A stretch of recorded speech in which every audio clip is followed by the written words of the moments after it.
running away from the infield. Kiermaier picked it off and came up with a throw, but we'll see whether the Twins challenge it.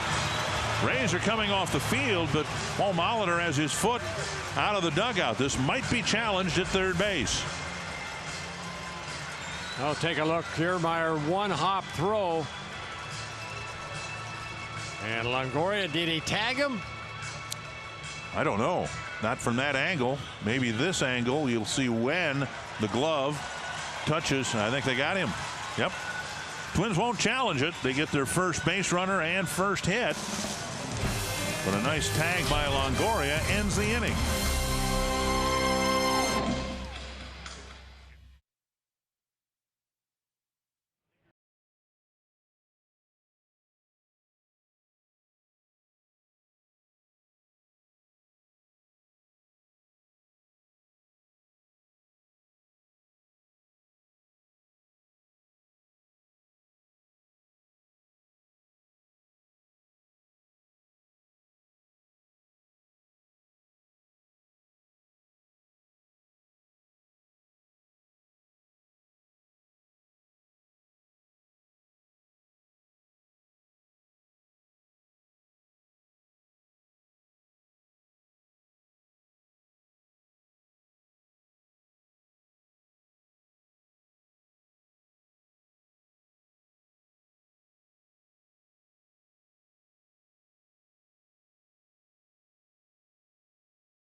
Field after being thrown out at third.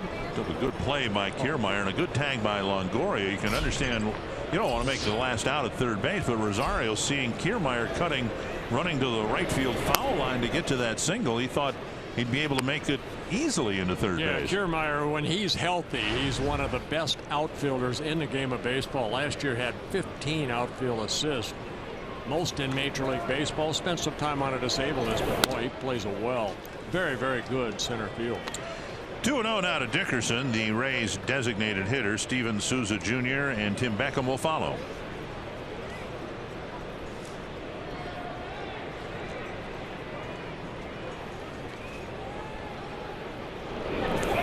Fouled away.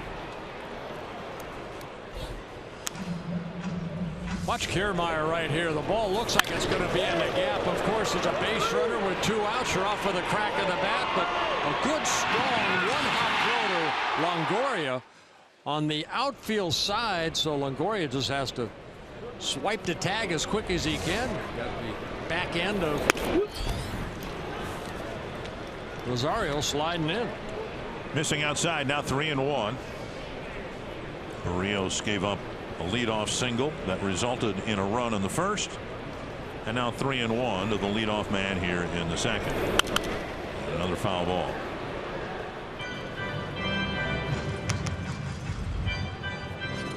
You look at Barrios's numbers, and the ERA is bloated because of his start against the Tigers in the middle of May. 2/3 of an inning and 7 earned runs.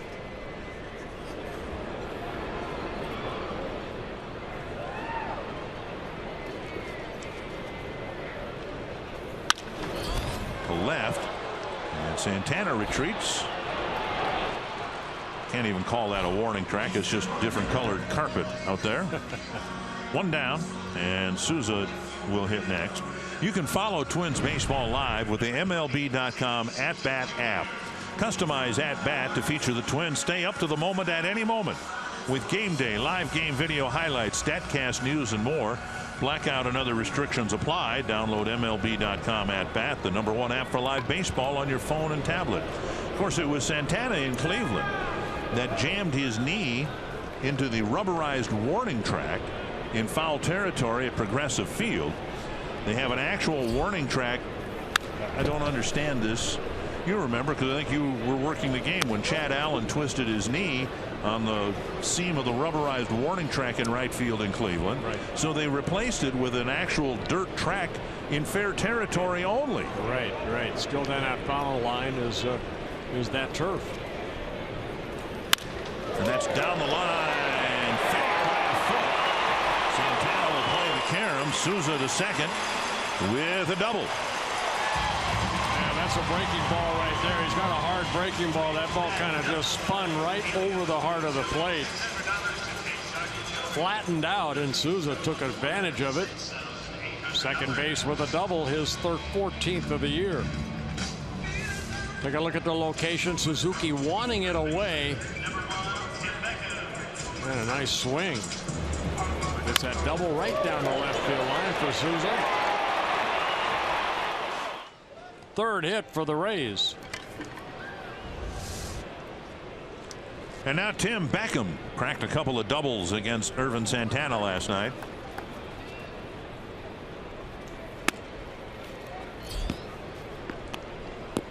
Ball one.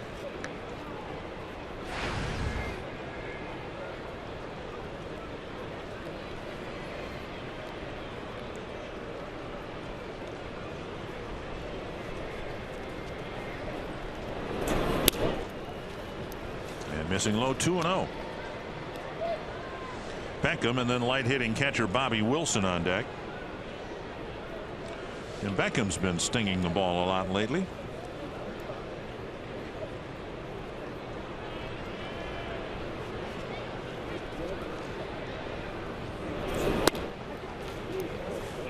Missed again, 3-0.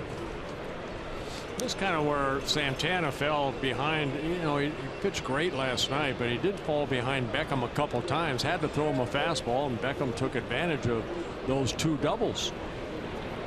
And Barrios falling behind. And missing low, a 4-pitch walk. And that'll bring up Wilson. I say light hitting Bobby Wilson. He is hitting .241. He's hit 3 home runs, 24 runs batted in, but he's known for his defensive prowess. He has really bounced around this year alone. He was with the Rays before, signed with Texas. They traded him to Detroit, back to Texas, and now put on waivers and picked up by the Rays. Yeah, back just a couple days ago, selected off waivers by the Rays from the Texas Rangers. Played in 25 ball games last year for the Rays. It is amazing to me, Bert, as you look around these teams and we see the American League, and there are a couple of notable exceptions, I guess. Lucroy's now in the American League. Ball one. But how thin the catching market is. And I don't mean trade market, but I mean just Cleveland doesn't have any catching right now, right? They're hoping Gomes will get back. Roberto Perez, Chris Jimenez are going to try to, they'll catch in Gomes' absence. And another miss, 6 in a row out of the strike zone. But now you come here to Tampa Bay and they've got Maile. They want to see what they have with him. And they get Bobby Wilson, who's the quintessential journeyman catcher. Right, right. Well, if you can catch and you're a good defensive catcher, offense is just a plus. There's a foul ball that I don't believe a right-handed batter has ever hit a foul ball there. That's called getting out a little early. He had to have fouled that right over his left shoulder. Looking for the fastball. Jumps all over it. 2-1. Putting it into the third deck. Foul. Well, Barrios doesn't seem to be missing by much, but now it's 3-1 to the number 9 batter. Well, you find yourself having to throw the ball right back down the heart of the plate. Strike to ball ratio 50-50, not good.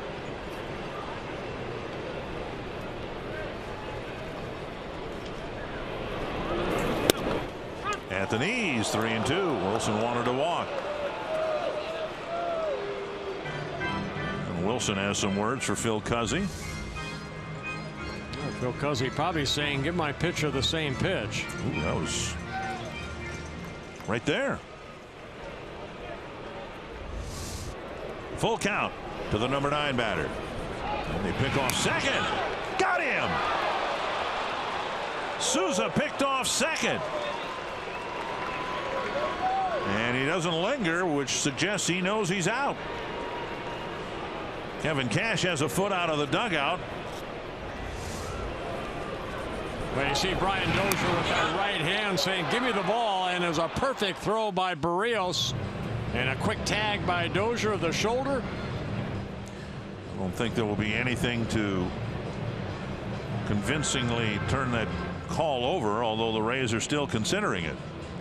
Right here, does he get the shoulder before the hand gets on the bag?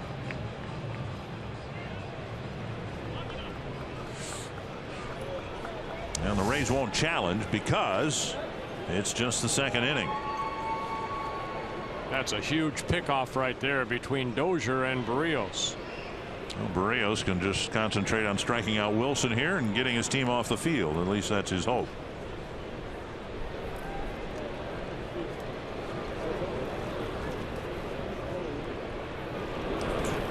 Popped up. Yeah, behind the plate, out of play. He had Wilson lunging.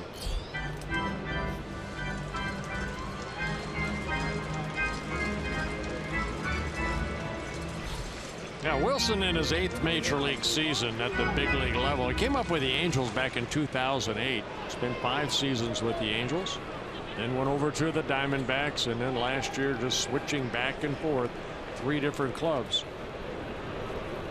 Runner goes. Pitch popped up right field. Kepler coming in near the line. Dozier out, and Kepler makes the catch. 40 pitches through 2 innings. It's 1-0 Tampa Bay.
Fox Sports North is presented by CenturyLink. Switch to CenturyLink Prism TV for an advanced TV experience. Learn more at cprismtv.com. The Ray tank is out in right center field here at Tropicana Field. Every once in a while somebody will hit a home run in the Ray tank. In batting practice I saw one that splash in there tonight. Suzuki first ball swinging. It's a slow bouncer to Millie, and Suzuki's quickly retired, 1 away. And that's really what both starters need. Both starters after 2 innings have both thrown 40 pitches apiece, and both starters have had 3 batters where they've taken them to full counts. So a quick out right there for Archer. It's rare these days to see a pitcher of Archer's caliber threaten to lose 20 games. There's not been, well, there's only been one 20-game loser in the major league since 1980. That was Mike Maroth, and he lost 21 ball games, but his team lost 119, the Tigers, in 03. Here is Santana. It used to be a pretty common occurrence, losing 20 back when you had a 4-day or 4-man rotation. I remember Wilbur Wood was 24-20 1 year. Right. Some good pitchers that have lost 20 games. You mentioned earlier Steve Carlton. Steve Carlton one year went 27-10, then he went 13-20 the next. Louis Tiant in 1968 won 21 ball games, and then in 1969 he lost 20. Grounder right side, and that handcuffs Forsythe, and Santana will reach with 1 out. That should be a base hit, as it was a base hit earlier in the first inning for Miller. Ball coming up. You know, and I don't know whether it was a factor on this ground ball or the one to Dozier, but of course they have a dirt infield here. You see the dirt infield, but watch Forsythe go back onto the turf, and that ball just came up on him a little bit. See how close that ball, well, that was bounced, that had bounced 3 feet before the edge. Twins pick up their second hit. Santana speed aboard with 1 out, and Dozier, who struck out his first time up. Now a bouncer to Longoria. Here's a tailor-made double play. Suzuki and Dozier go after the first pitch, and it's a quick 3rd inning for Archer.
He did a very good job last time with his fastball. He located both sides of the plate well. He elevated. He pitched inside.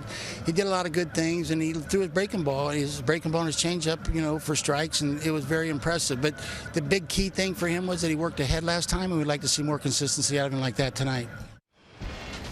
And frankly, they have not seen that. He's gotten ahead of a few batters, but typically it's been ball 1, ball 2, ball 3. Yeah, he's faced 9 batters, only 3 first pitch strikes.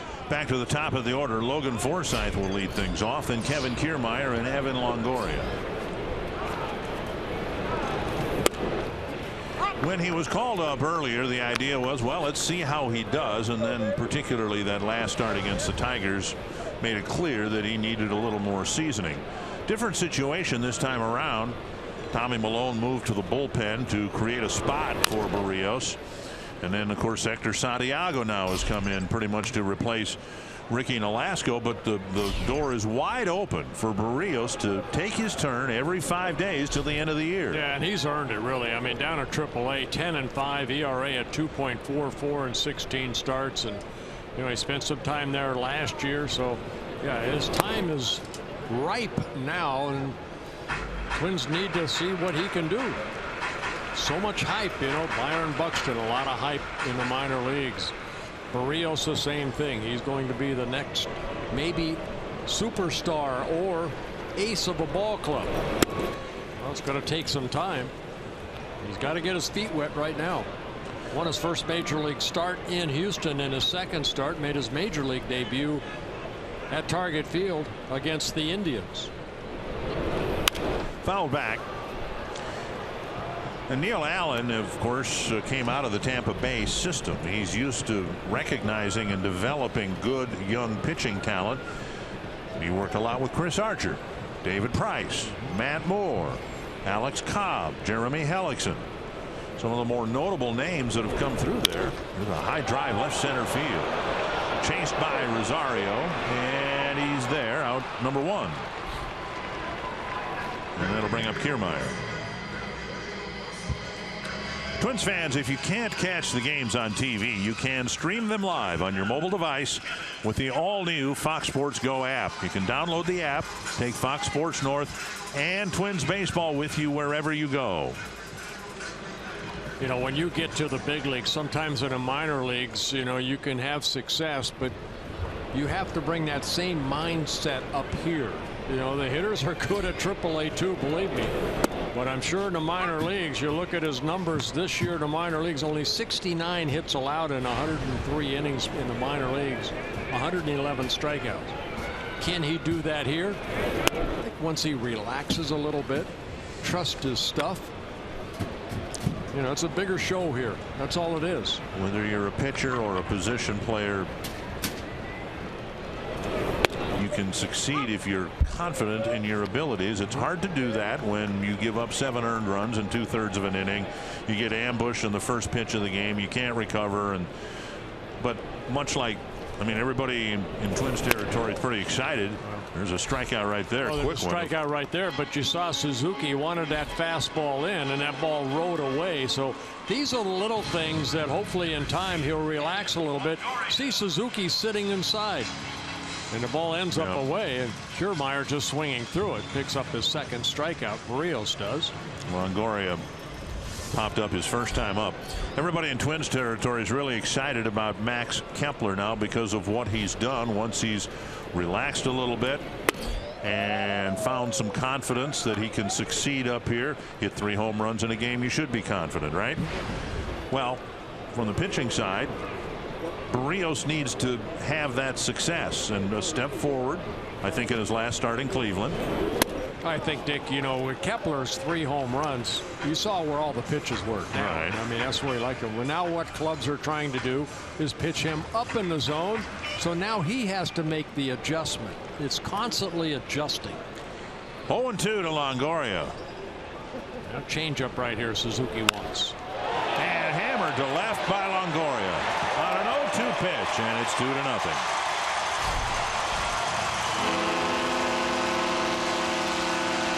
Home run number 24 on the year for Longoria. Very quick hands.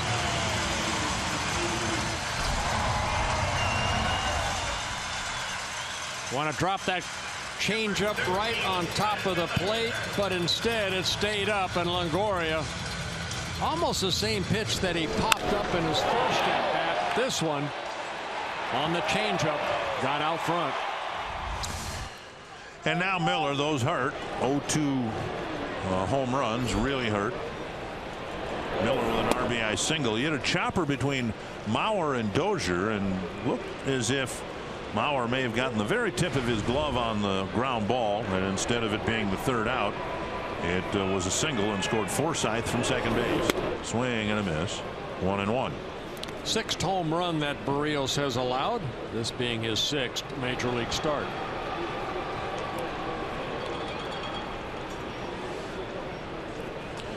We were talking about the location of the fastball when he struck out Kiermaier, and what cost him to Longoria was the location of the changeup. They wanted it low and over the middle of the plate, outer half of the plate, and he left it over the inside corner, and the veteran hitter pounced on it.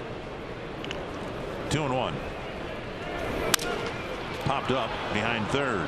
Polanco out. Escobar calling the third baseman off, and falling down makes the catch.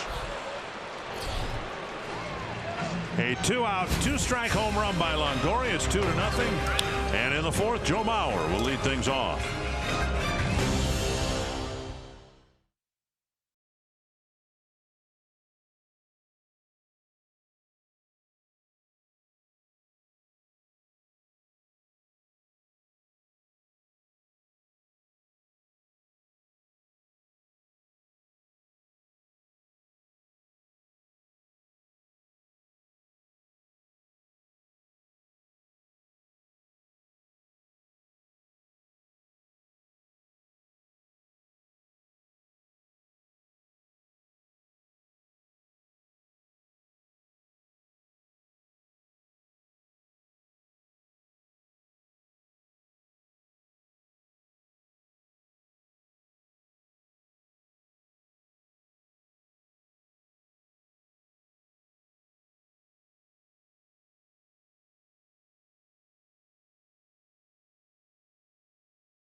Twins have gone 11-5 on the road since July 1st. On this road trip, they're 4-1.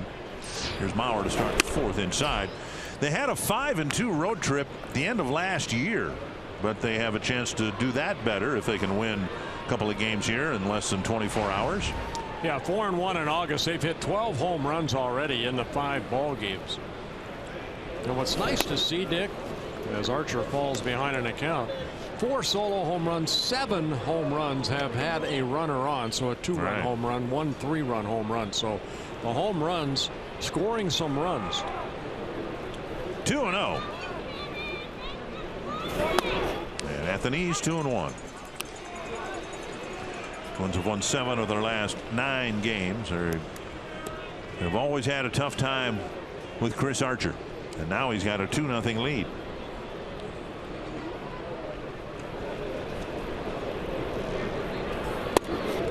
Called strike. Good breaking ball right there.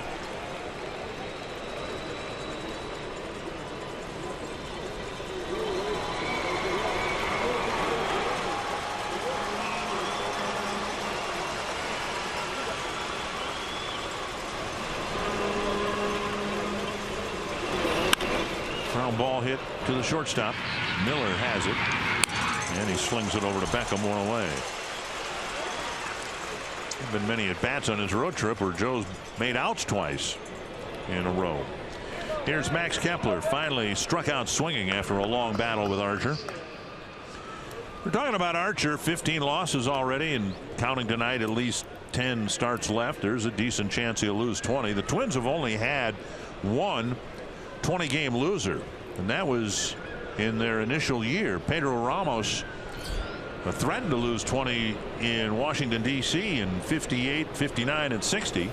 And finally in 1961 he did lose 20 games for the Twins. But that year he went 11-20, and he had an ERA of 3.95. Now if you had a 3.95 these days, you'd march in and get a multi-year contract. Well, you know, you just kind of pick Archer's season. I mean, his last 10 starts for Chris Archer, he's 1-8. Okay, he's got a very good ERA, just under 4, 3.99. In his 8 losses, 7 of his 8 losses, the Rays have scored a total of 12 runs for him. So. And now 2-2 to Kepler. Sometimes it's not how you pitch, it's when you pitch. And Archer coming into the ball game, very good, not bad. 4.38 ERA in 23 starts.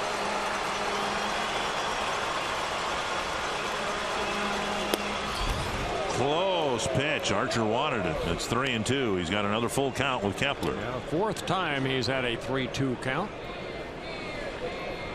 Had a quick inning last in the 3rd, only 6 pitches thrown. Popped up. And Wilson near the Twins dugout with the catch, and Kepler's done. Out number 2. And that'll bring up Sano.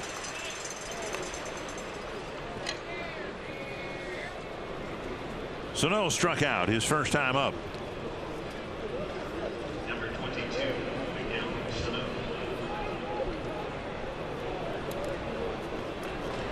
You're talking about it's not so much winning or losing, it's when you pitch. That's true for both wins and losses. Who was a pitcher got a win the other day without throwing a pitch or without retiring a batter? He picked somebody off and got credit for the win. That happens a couple times a year, it seems like.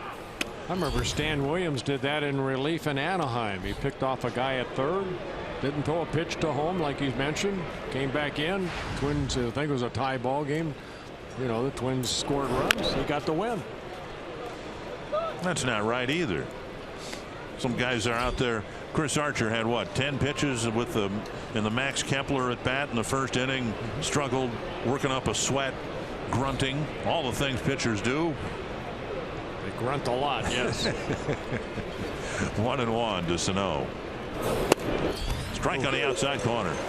Perfect pitch right there by Archer at 97 miles an hour. In his 15 losses, offense has scored a total of 32 runs in those 15 losses.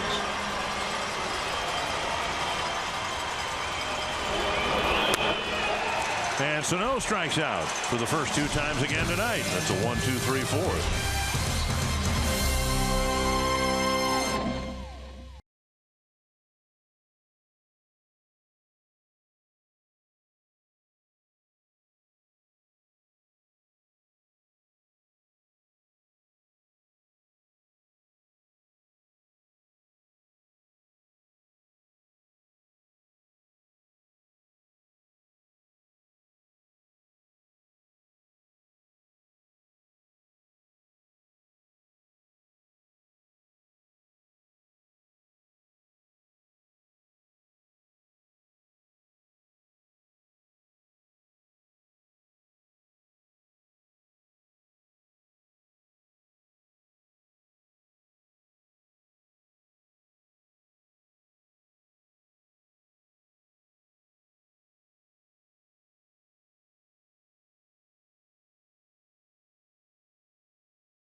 A progressive scale that you look for your young position players, your young pitchers, to make the adjustment of trying to find a way to harness your abilities and become more consistent up here. We talked about performance with some of our guys and how you see the ups and downs as they try to figure out how to establish themselves here. And I think in Jose's case, although he's has a very confident exterior. I still think that there's a part of him, just because of lack of experience, where the game can still get fast. Yeah, we all go through it, no matter who you are. Paul went through it. I went through it. Everybody goes through it. Your first year, you're trying to establish yourself. Do you belong here? There's those doubts, that little guy on your left shoulder. And finally, you can kick that guy off, then you're okay. But it takes a while. He has the ability. He has the arm. He has the pitches. It's just a matter of putting it all together, taking a deep breath, and making good quality pitches. Too many pitches right down the heart of the plate. Too many mistakes. That's a good pitch right there, down in the strike zone. And reminding yourself from time to time, he's 22 years old. Well, age, you know, that's just a number.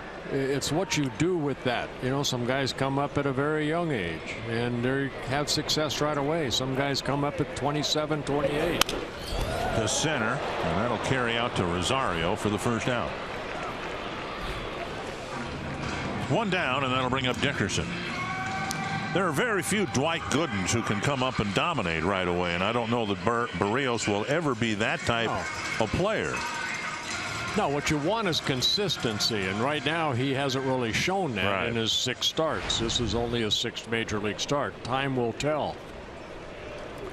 Dickerson hit a fly to left his first time up.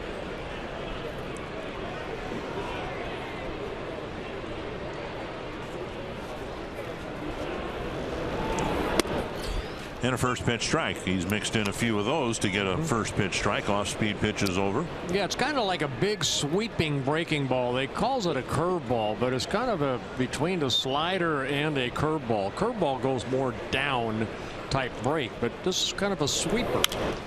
And there's a good fastball right there. Has that almost like a 2-seamer. Work that pitch down and away, especially the left-handers.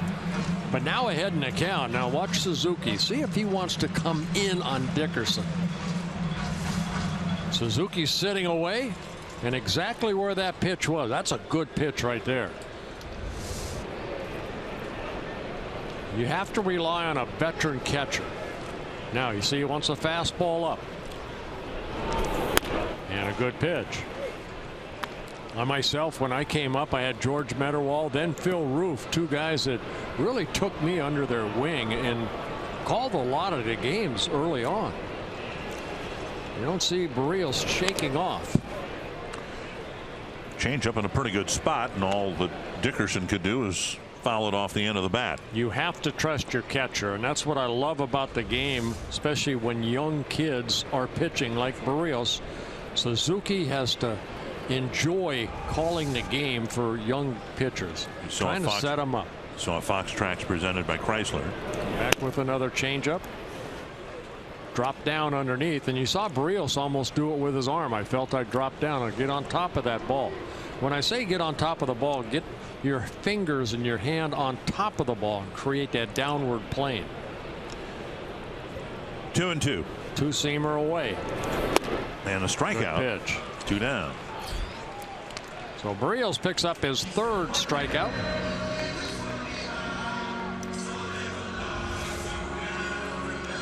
This is the art of pitching right here. That's exactly where Kurt Suzuki wanted. Early in the first couple innings, you saw him kind of miss his spots. Well, now you're relaxed a little bit. You're in the 4th inning.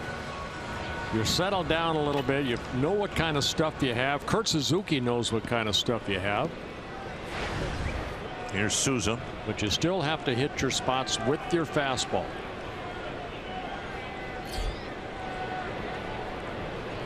Souza doubled and eventually was picked off second base in the 2nd inning.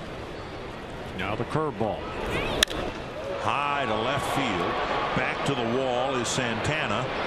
And he might have lost it for a while. He ended up making the catch, and it's a 1-2-3-4. I was going to thought it hit the catwalk.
League debut was certainly one to remember when he took the first pitch he ever faced and sent it out of the ballpark. Well, last night, Paul Molitor turned to him to pinch hit in the 7th inning, and the same thing happened again. The first pitch he saw, he took that one to the bleachers. And there's two things in common, not just the home runs, but it's the fact that Eddie Rosario's father, Eddie Rosario Sr., was there to witness both. Now, that debut was the first time you saw him play in the major leagues. This is now the second time you saw him play in the major league, so you seem to be a bit of a good luck charm. What was it like to watch history repeat itself last night? It's the same thing. Wow, I can't believe it again. I think it's going to happen again. When I saw that ball flying to the right field, wow, what coincidence, you know. I say, pretty nice. It's a nice feeling, yeah. Have you thought about making these trips a regular occurrence? No. We just came here to vacation. You know, it's a short trip from Puerto Rico to Florida, so yeah, we got things in Puerto Rico, so yeah. He just want to be. He wanted us to be here. And I know there's a huge group. He said about 30 people here watching him. So that was a pretty impressive moment for everyone. Yeah, it is. I got friends here coming all around Florida. I got families too. You know, and my brother is right here next to me again. He witnessed last year the same home run that he hit. So he's here to see something happens. He's had a very impressive couple of weeks since he's rejoined this team. Where have you seen the biggest growth in Eddie?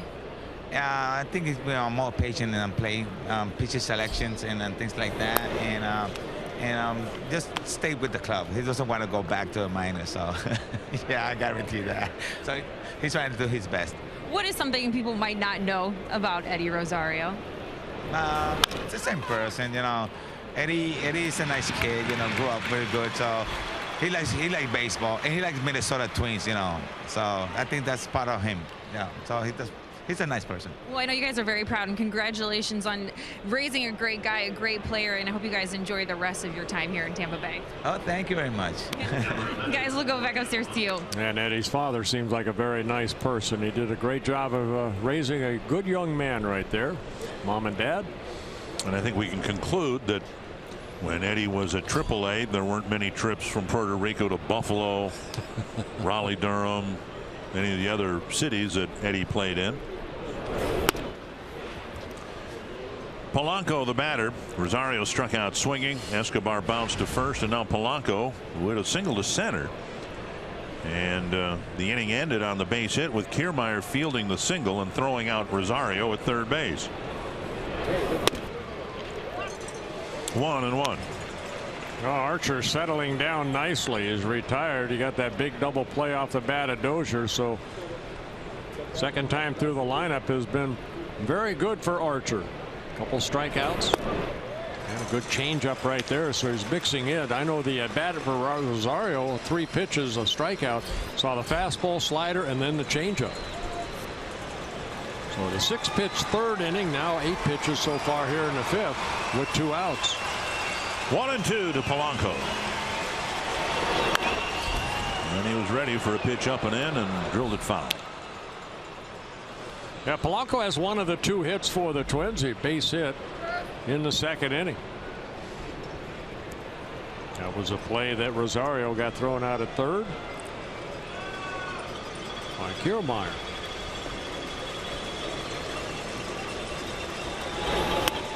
2-2.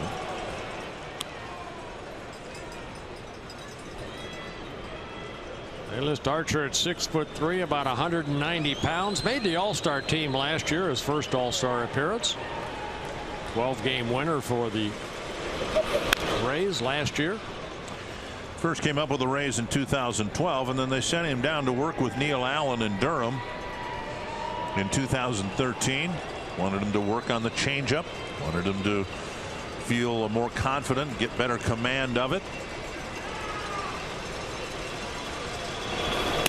3-2. Suzuki on deck.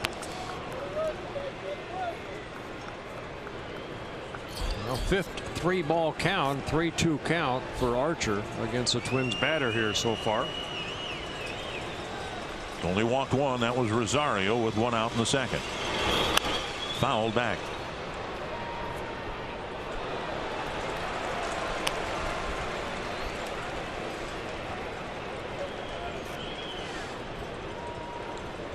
75th pitch of the night coming up for Archer, trying to get the final out of the 5th inning.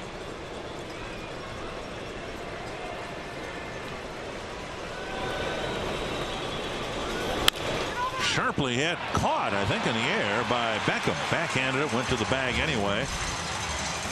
And Polanco had a good at bat, but it's a 1-2-3-5 for Archer.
Ben, you are hereby circled in the U.S. Army.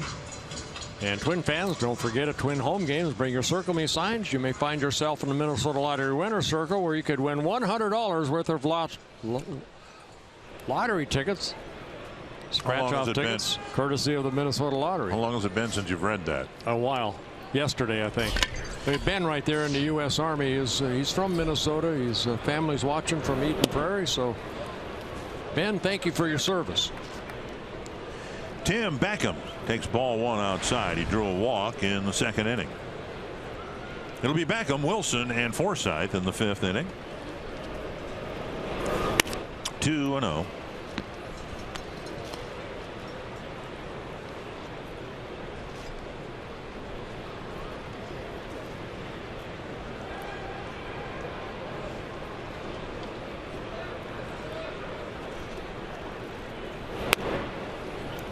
A 3-0.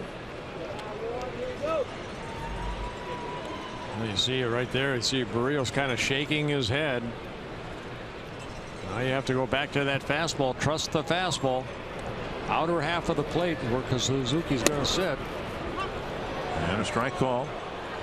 Second time that a Rays batter thought he'd drawn a walk. Oh, good fastball down. Got the lower part of the strike zone. The same pitch that was called a strike in Wilson's at bat in the 2nd inning. 3-1. Make him swing the bat. He does. A towering pop-up. Almost hit one of the rings here. And Rosario with the catch. 1 away. Sanford Health injury report involving a former Twin, Oswaldo Arcia. He's got a strained right elbow, and you can see his numbers since joining the Rays. Couple of home runs. He started off red hot, cooled off afterwards, and we have seen that from Arcia, who had parts of 4 years to win a job with the Twins. And I suppose you could make the point that his best year was his first year with the Twins, when he hit .251. 14 home runs, 43 runs batted in. He had 20 home runs the next year, but then struggled early in the season last year and really struggled once he was demoted to AAA. And now 1-1. And the Twins I think decided that he had had his chances with them.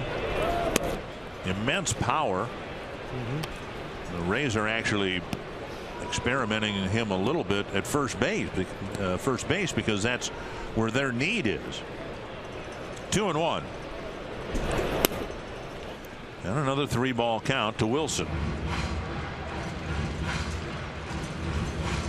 Wilson nearly walked to fill the bases in the second, and then a big pickoff of Souza at second base. Wilson ended up hitting a fly ball to right, and that was the end of the threat.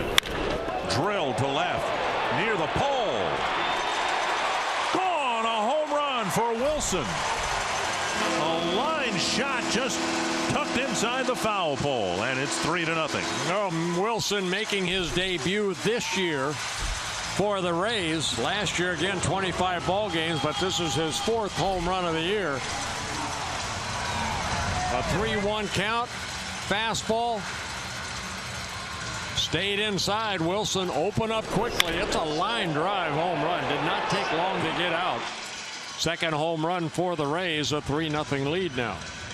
Both home runs, a one by Longoria on a changeup in the third, and this one were supposed to be pitches on the outer half of the plate, and Barrios let them leak over the inner half of the plate.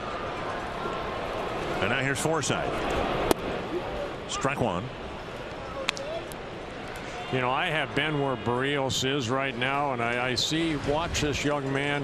He has major league stuff. Sometimes he rushes. And what I mean by rushes, 2 good breaking balls right there. You fly open so quick with the lower part of your body, your upper torso can't catch up, and that's why I think we see the erratic control with that fastball. Fastball up and in on 0-2. You're trying to overthrow right there rather than hit the spot where your catcher wants it. But it takes time because you're full of adrenaline right now. You want to strike out everybody. Flipped foul. But even that pitch right there, he got underneath it. He doesn't create. He's having a tough time creating that good downward plane, because when you rush, you lead with the palm of your hand rather than the fingers on top of that baseball. And it's very, very small adjustment. Doesn't chase the breaking ball, and it's 2-2.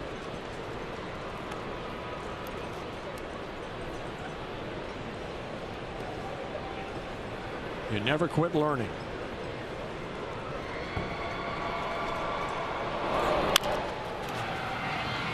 Up the line foul. Still 2-2.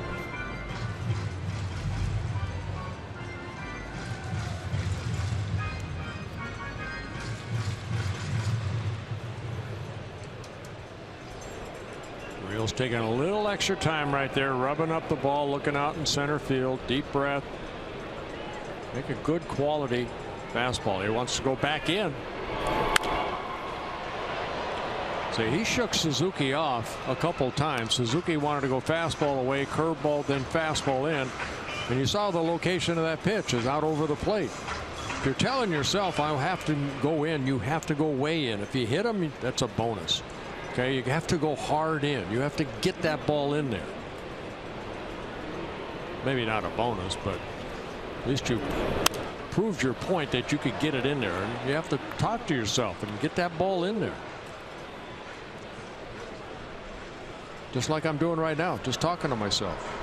Are you listening at all? I'm sorry, what'd you say? 2-2. And missing inside, now full count.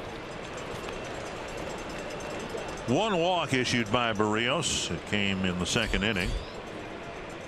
Fourth full count here in this ball game for Barrios against a Ray batter. And another foul ball. Pitch count climbing. This will be his 90th.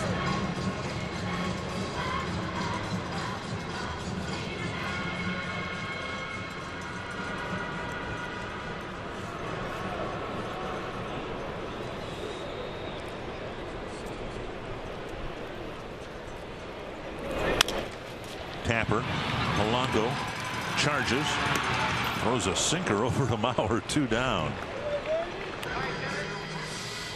Let's take a look at both locations where they want it. Now Longoria in the 3rd inning wanted to change up Suzuki, keep it down. Well, you can see Suzuki's glove moving in. Longoria reacting very quickly, hitting that solo home run. And Wilson, 3-1 count. Suzuki wants it basically away, left middle in, and Wilson turned on it quickly.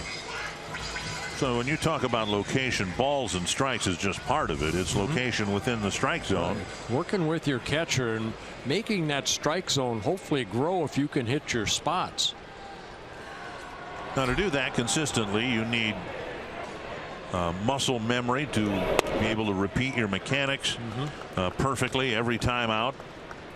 And in those rare instances where things get a little out of sync, to recognize it and be able to follow it up with a mechanically better pitch the next time. Yeah, and you're not computer, you're not a robot out there. You're going to make mistakes. It's how you make the adjustment after the mistake.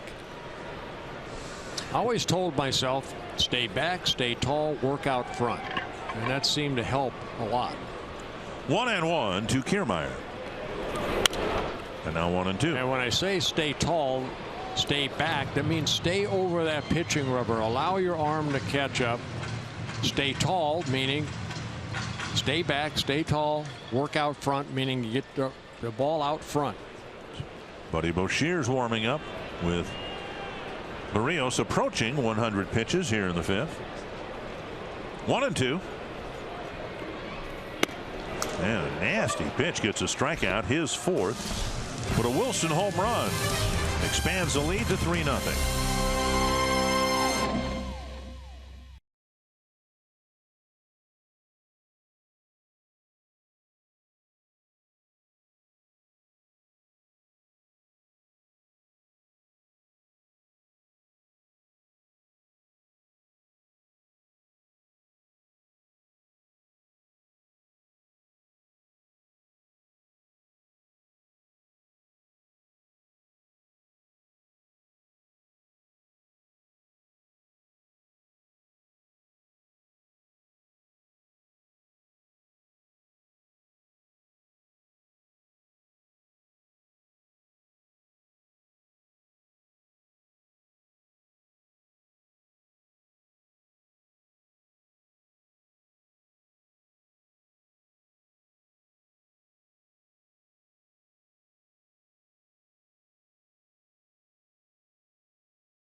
Fox Sports North is presented by Northland Ford.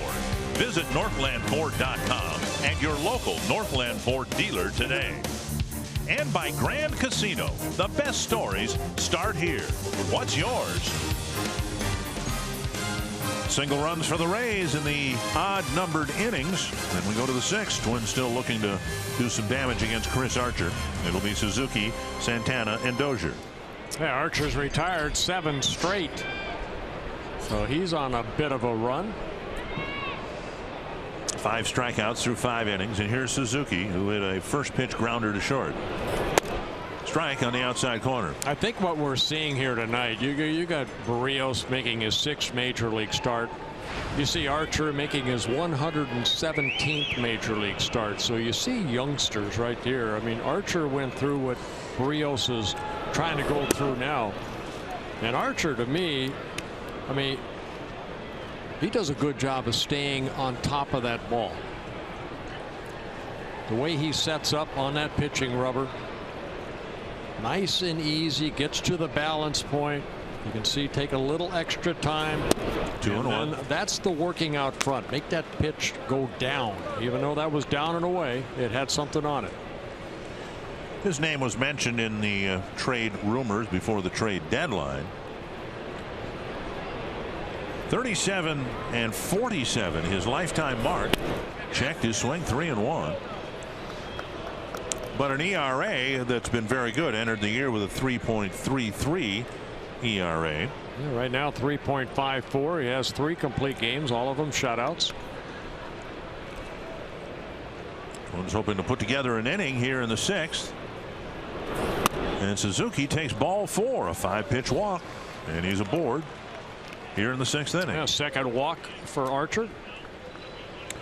And Archer right now leading the league in strikeouts and leading the league in losses. And our carsoup.com trivia question prematurely answered by the play-by-play guy, Nolan Ryan. Look at that, 327 strikeouts. And 18 losses.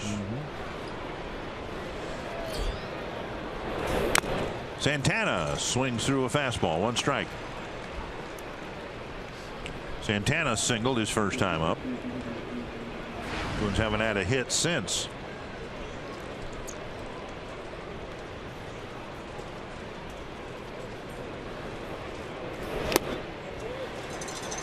And now 0-2.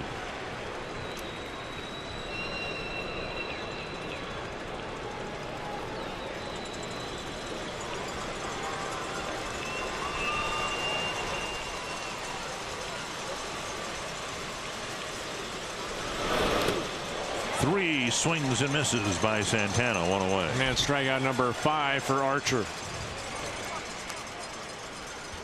Praise FM invites you to Faith Night 2016, a post-game event following the August 13th game between the Twins and Kansas City. You can enjoy the game and then stay for post-game live worship music and appearances by Brian Dozier, Kyle Gibson, and some others. For details and tickets, visit twinsbaseball.com/Faith Night. Yeah, strikeout number 6. I missed a strikeout somewhere. Suzuki aboard, 1 down, and now Dozier. He struck out in the first and hit into a double play. Right after Santana hit single, Dozier hit a 1-hopper to Longoria, almost right on top of the bag.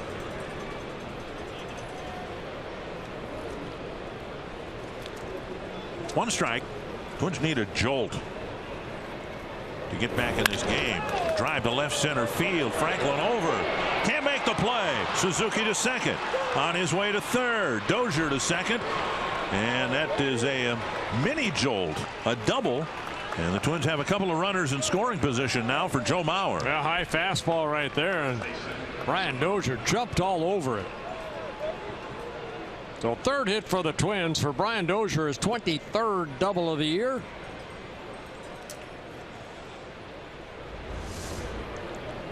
See Wilson wanting that pitch away, and see, you make mistakes. Think any difference whether your name is Chris Archer or Jose Barrios?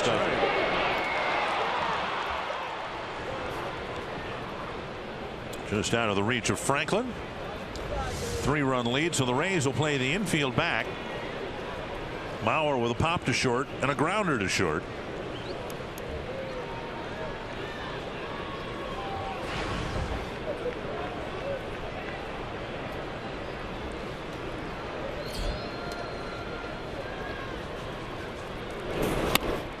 Up and away, ball 1.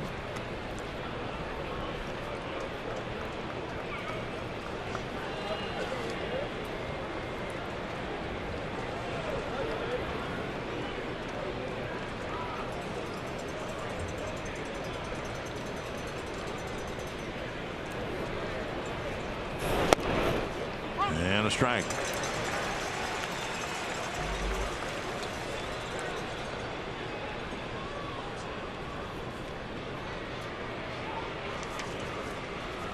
Last start, Archer was brilliant against the Royals. Danny Duffy was better. He struck out 16 batters that night, but he had a shutout going into the 7th inning. Topper right side, a run will score.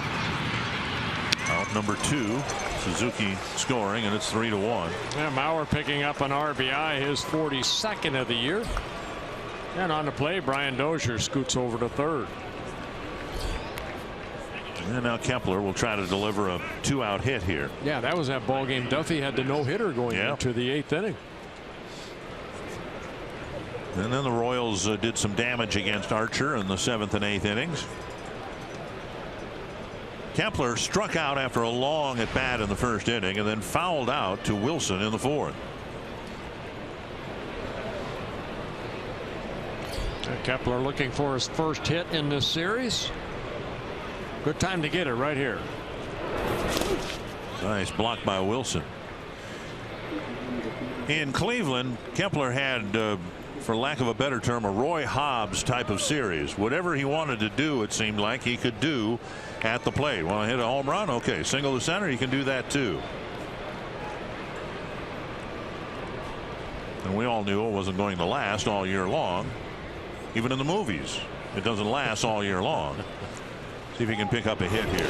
Another block by Wilson, and Kepler's laid off a couple of pitches in the dirt. Yeah, Wilson doing a good job of blocking those last 2 pitches. 10 wild pitches for Archer this year.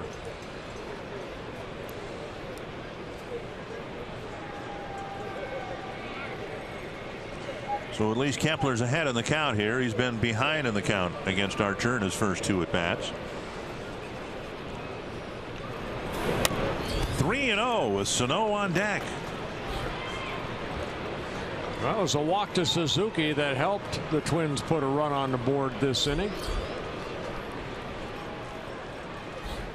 Imagine Kepler would be taking here. He takes ball 4. Second walk of the inning, 3rd of the ball game for Chris Archer. Get caught up with all the latest Vikings action from training camp. You can tune in tonight after Twins Live for Vikings Beyond the Gridiron at 8:30 p.m. only on Fox Sports North. Jim Hickey to the mound. Last night, about the same point in the game, Hickey came to the mound, and the Twins sent up pinch hitter Eddie Rosario. That was one of the worst trips to the mound I've seen in a long time. That was Ramirez on the mound. Next pitch, boom. Twins have a 3-2 lead. Quick trip to the mound by Hickey. Sano has struck out twice in last night's game. He struck out his first 2 times up and then picked up 3 hits, including a home run. Base hit, home run, base hit.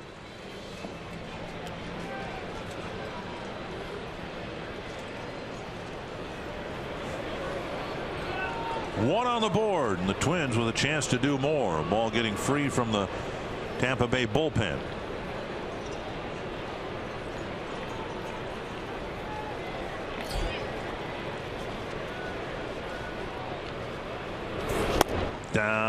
Beg your pardon. Strike on the outside corner. Slider down and away. Xavier Cedeno, who now is the only left-hander in the Tampa Bay bullpen.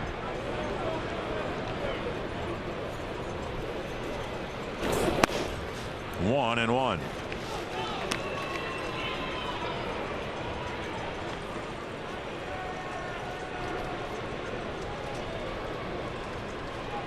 Kepler runs well. If Sano can find even a gap someplace, might tie the game.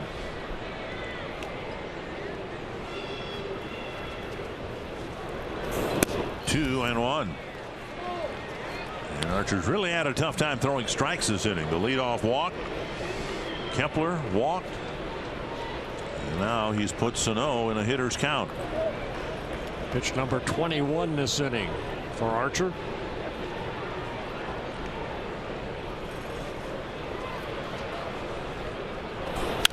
Popped up over the Rays dugout. 2-2. You got a pitch to hit right there. That slider stayed up, and Sano fouled it off.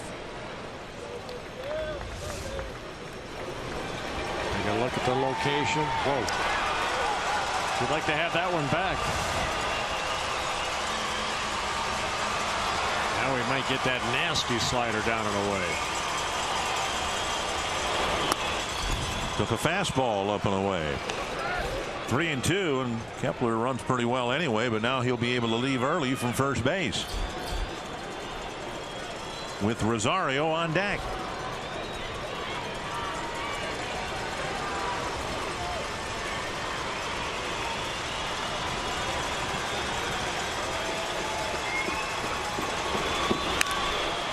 Looks like he got another pitch center cut, and he tapped it foul.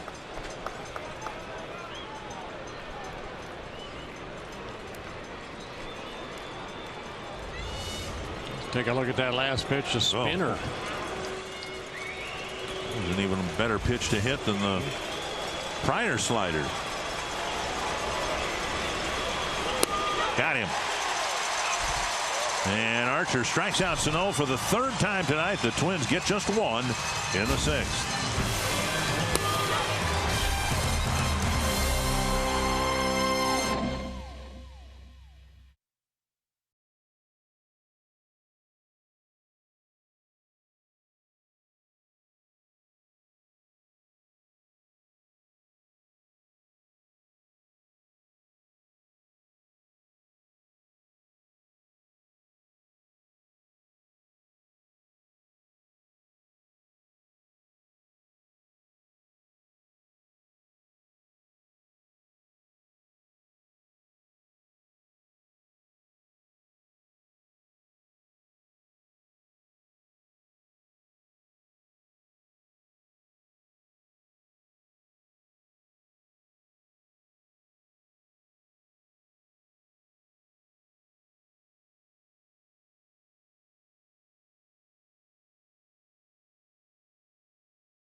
Mountain Dew fans of the game, Twins fans here, hoping that they can come from behind and pick up another win on this road trip. Evan Longoria on the first pitch lifts it foul, 1 strike. Longoria got a changeup that floated over the inner half of the plate, and he clobbered it to left for his 24th home run of the year. His 6th home run this year against the Twins in the 4-game series at Target Field in June. He had 5 home runs. He did to the Twins what Max Kepler did to the Indians. 0-2.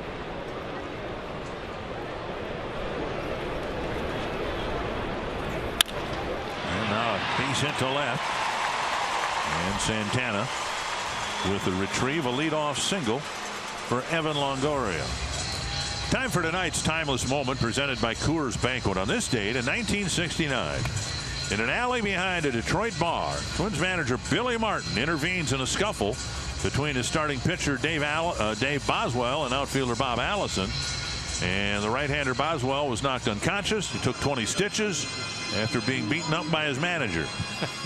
Although he'll miss several starts because of the incident, the 24-year-old Maryland native will finish the season 20-12 for the Twins and then be a fantasy camp legend for many years after that. Yes, we miss Dave Boswell very much. Yes, we do. Barrios sent out there for the 6th. He gives up a leadoff hit, and now he leaves.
in tonight's start. 5 innings plus 3 earned runs allowed. And Berríos is taken out after pitching to Longoria. And now Buddy Boshears will face left-hander Brad Miller. Yeah, Buddy worked on Wednesday in Cleveland. 1 shutout inning in the Twins' 13-5 win, making his 22nd relief appearance.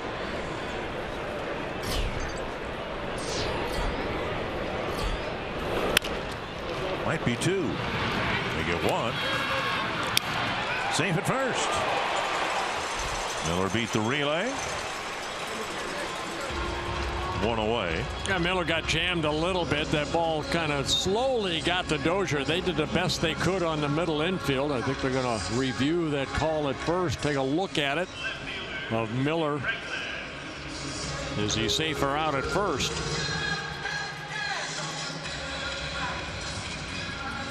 Paul Molitor looking to Joe Vavra, who's in communication with Sean Harlan.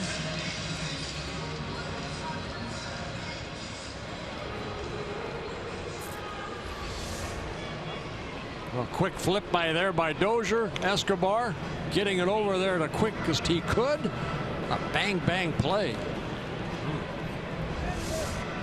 And there'll be no challenge.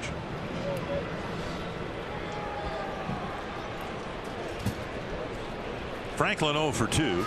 He's a switch hitter. I don't know that Berríos was taken out because he gave up a base hit. I think he was sent out to try to get Longoria out, and then he was going to be taken out whether he got him out or not, with the left-hander up, the switch hitter, another left-hander Dickerson in the on-deck circle. Now Franklin is a right-handed hitter, hitting only .212. Runner goes, stumbles a little bit. Suzuki's throw not in time. Yeah, Miller got a great jump right there off of Boshears. So Miller steals his 5th base of the year in 9/10. Went on first movement. Head first slide gets him to second base. Second stolen base in the ball game for the Rays. Thought he stumbled a little bit about the 2nd or 3rd stride, but he was in easily with a stolen base. Here's Franklin with a 1-1 count now, and a man in scoring position. Checked his swing. 2-1. Strike called. 1-2. Well, Franklin started his swing and then bailed on the pitch, and the bat went through the hitting zone, according to first base umpire Scott Berry.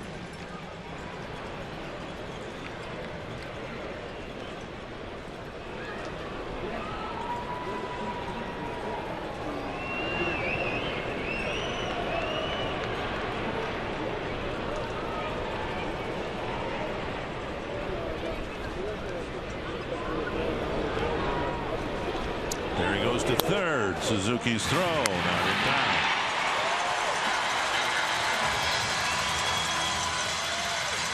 We saw Rajay Davis do this late in the game Thursday. Steal second, then immediately steal third. Well, see the high leg kick of Boshears, and Miller read it perfectly. Just 6 on the year, 2 of them in rapid fire succession. Twins have to bring the infield in now. 2-2 to Franklin.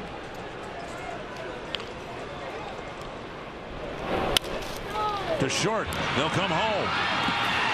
Safe at the plate. And Kurt Suzuki says we better take a look at that. Miller showing off his speed and stealing second and third. And Phil Cuzzy called him safe, so there needs to be overwhelming evidence, visual evidence, that Suzuki got the tag on him. Kurt thinks he does. Right. Well, ball to the left a little bit. Escobar gets behind him. It's a good throw. There will be no challenge. A run will score.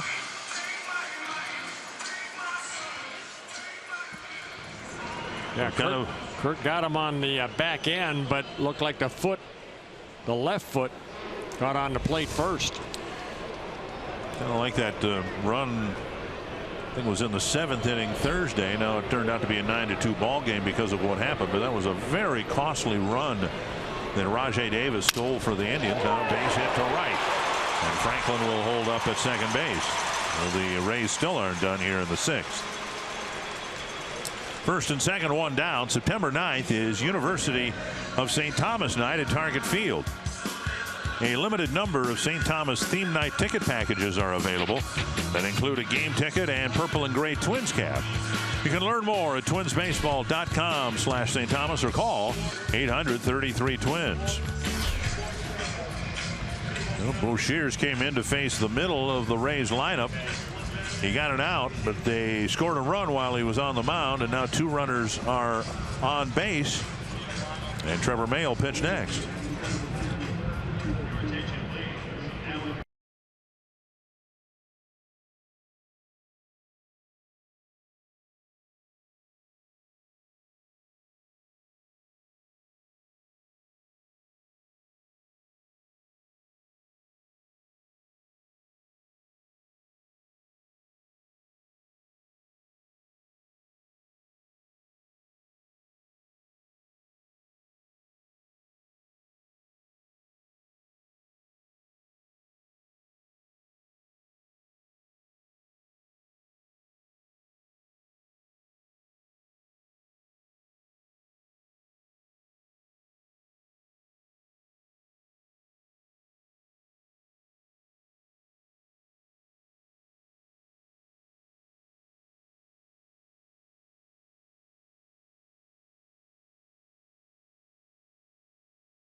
Slam dinner benefiting Boys and Girls Clubs of the Twin Cities next Sunday, not tomorrow, but a week from tomorrow at Capitol Grill in downtown Minneapolis. Join Brian and Renee Dozier for a 4-course meal served by your favorite Twins players. You can visit foxsportsnorth.com, click on upcoming events for details. Well, Trevor May coming in the ballgame making his 43rd relief appearance. He worked 3 times in that Cleveland series, 3 shutout innings, 1 inning apiece.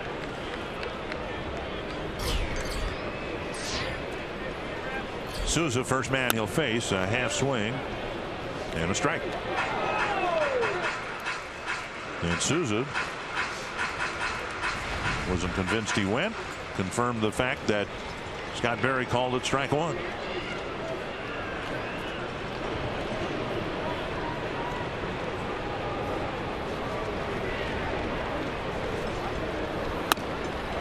Better check, 1-1.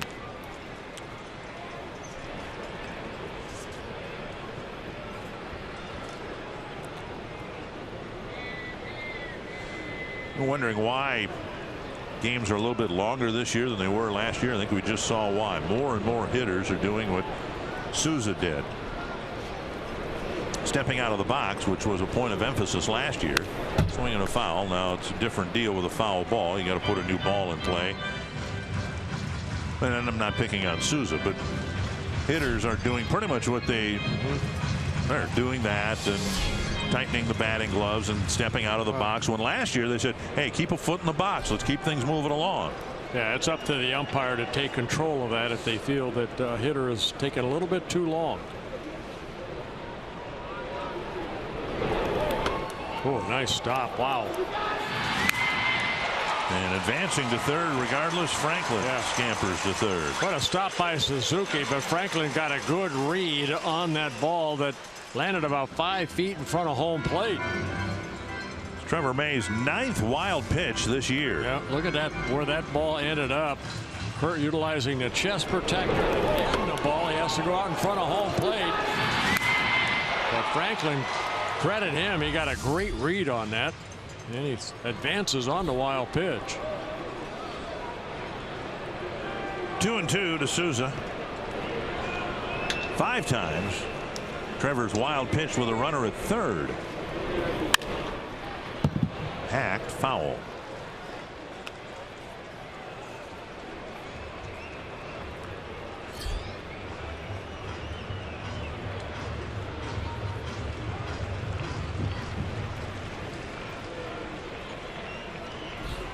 Twins got one in the top of this inning. They've already given one back, and the Rays are looking for more.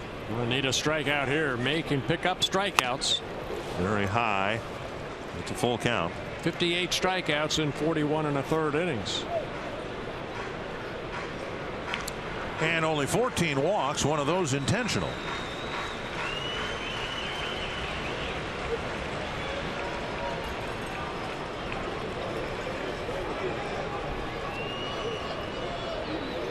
Runner at first goes foul back. You look at his numbers and you look at a high ERA, and then you realize what his profession is, what his job is. In a relief role, you can have 1 or 2 bad innings and your ERA will never recover. All the other numbers are pretty solid for Trevor. Yeah, he had that recently. I mean, if you go back to the late July, he had that one outing against Boston where he gave up 4 runs in 2 innings. Yep. Runner at first goes again, and it's ball 4. I don't expect May to issue a lot of walks, but now they're loaded up with 1 down, and a big at bat here now for Beckham.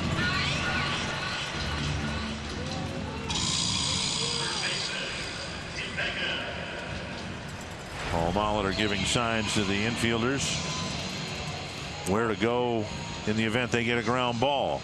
He threw 8 pitches to Souza. He threw 2 breaking balls, and both of them in the dirt. The first one about 5 foot in front, and that last one down low. And if he was paying attention, Beckham should have noted that. Bases loaded, 1 down. It looked dead red. Fastball on the outside corner at 95.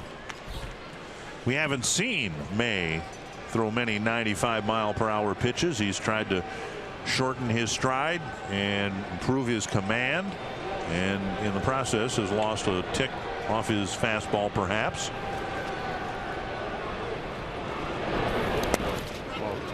That's a heck of a stop. Yeah, another good stop by Kurt Suzuki.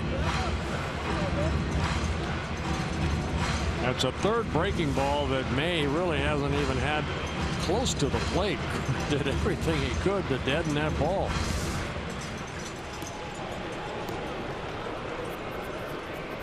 Now, if you're the catcher, do you put down curveball again?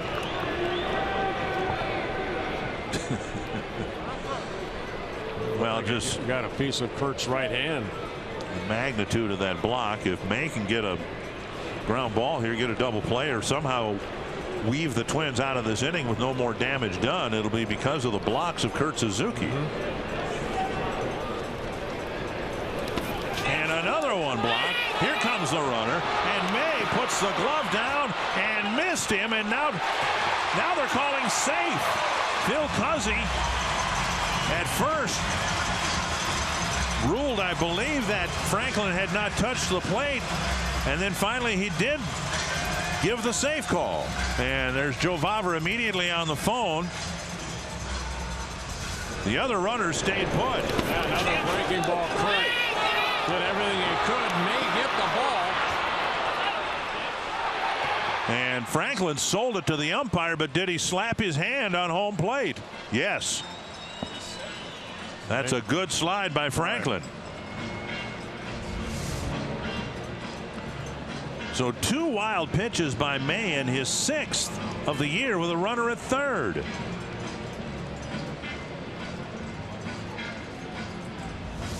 Well, take another look. Did May touch him right there? On the left hand or arm. It's hard to tell right there. Well, the Twins aren't challenging.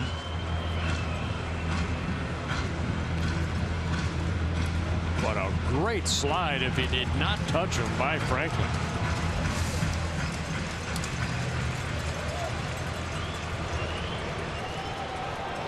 And Franklin showing off his speed and aggressiveness.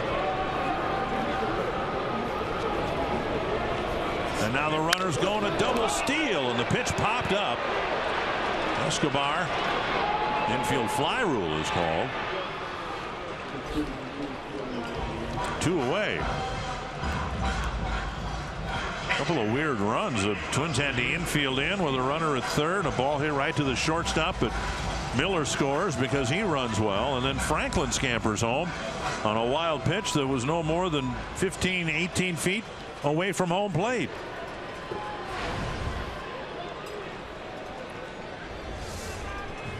Well, this will probably give us a better angle. Does he touch him? No, it didn't look like he touched him, but again, I mean, watch Franklin. Boom, boom. At the corner of the plate. Pop back. Out of play, 1 strike.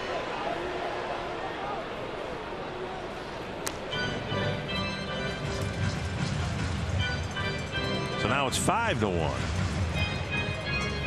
Twins are on their 3rd pitcher this inning.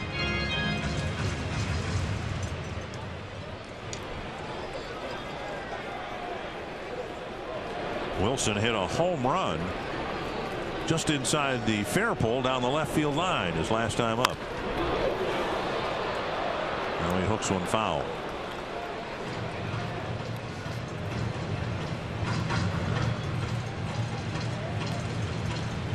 Yeah, Wilson doesn't hit a lot of home runs. That's only his 13th career home run, his last at bat. But his 4th this year for perhaps, what, 4 different teams. Right.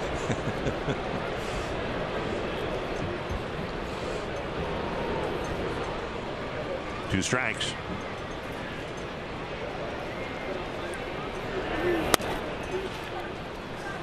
Upstairs with a fastball.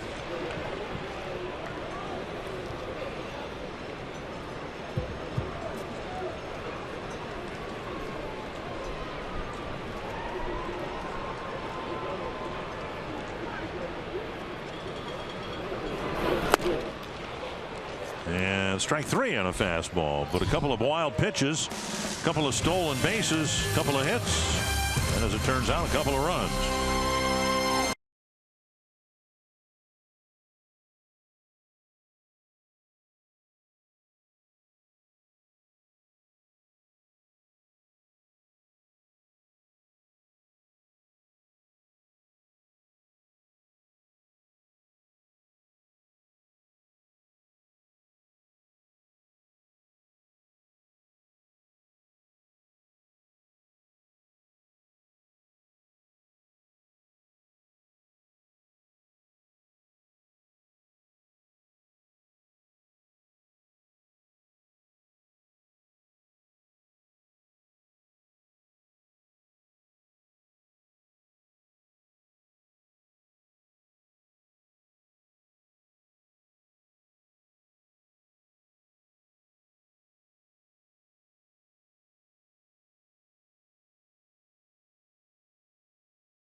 The game, and the Twins have been behind all night long. Yeah, first run driven in on an infield base hit by Brad Miller made it a 1-0 ball game. Then in the 3rd inning, Evan Longoria hits his 24th home run. It's a 2-0 lead for the Rays. A couple innings later, Bobby Wilson getting a 3-1 fastball inside. 3-0 Rays. Joe Mauer, RBI infield out. Scores Suzuki. Now it's a 3-1 ball game, but 2 runs added by the Rays in the bottom of the 6th inning. Nice slide there by Franklin, the 2nd run of the inning. The Twins won't hand Chris Archer his 16th loss of the year. He may end up picking up the win if the bullpen can hold the lead.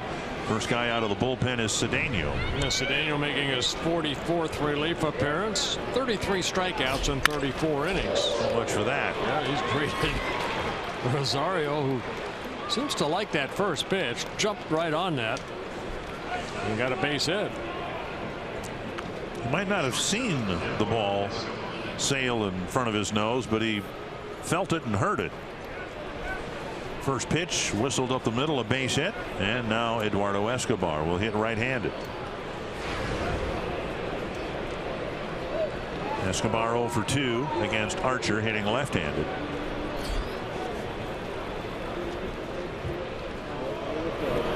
Outside, ball 1. Twins teed off against the Rays bullpen last night. Now they'll hope for another good final few innings here to try to jump back into this game.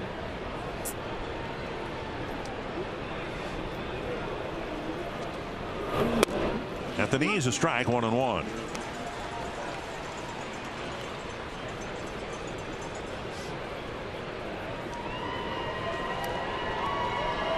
Escobar a switch hitter, Polanco a switch hitter in the on deck circle.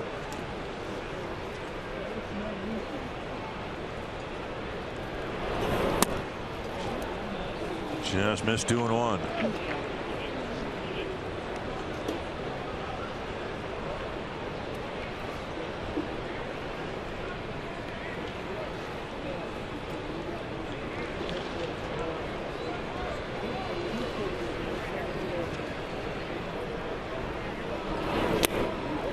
And now 2-2. Hard breaking ball right there, down in the strike zone.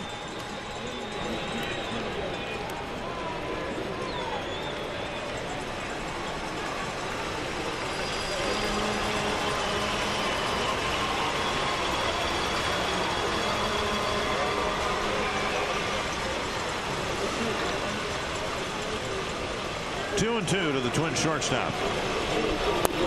Came inside and got a swinging strike 3. One away. Join us on Monday, September 5th against the Royals for Eduardo Escobar and Friends Labor Day celebration benefiting Venezuelan youth. The special ticket package includes tickets on the Budweiser roof deck, a post-game meet and greet with Eduardo Escobar and some other Twins players. Learn more at twinsbaseball.com/Escobar or call 800-33-TWINS. Here is Polanco, a single and 2 trips. Foul behind Gene Glenn.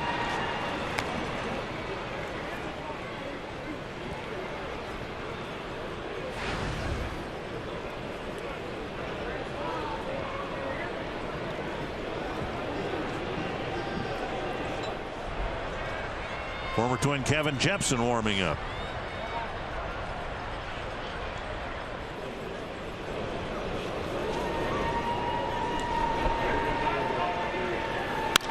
Drilled to center. Kiermaier going back and over. 2 down.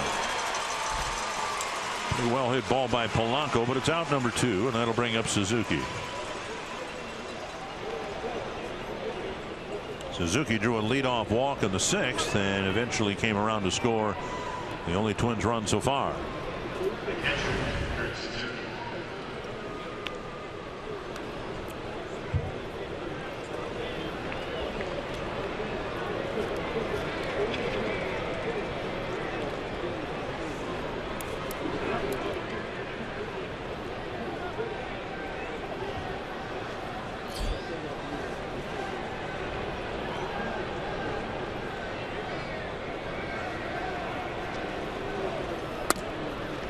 Pitch is up, ball 1.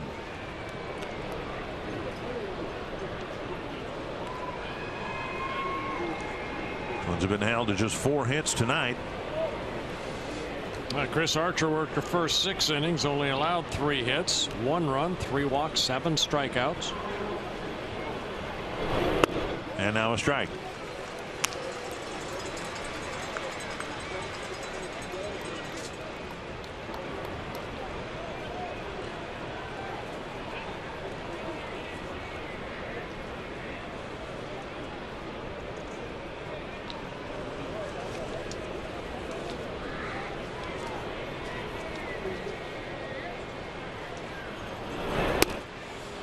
Throughout the Cleveland series, it basically made a little difference where an inning started.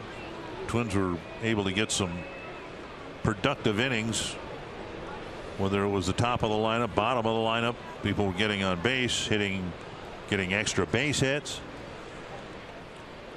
And now a leadoff single by Rosario, but 2 outs later, Suzuki trying to keep the inning alive. Fouled back 2-2.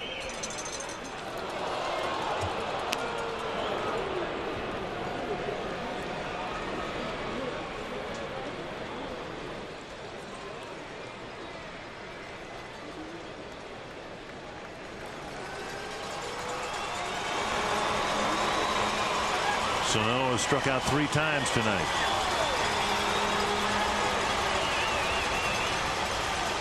Hoping for another chance, which he should get. Anthony Suzuki knew it.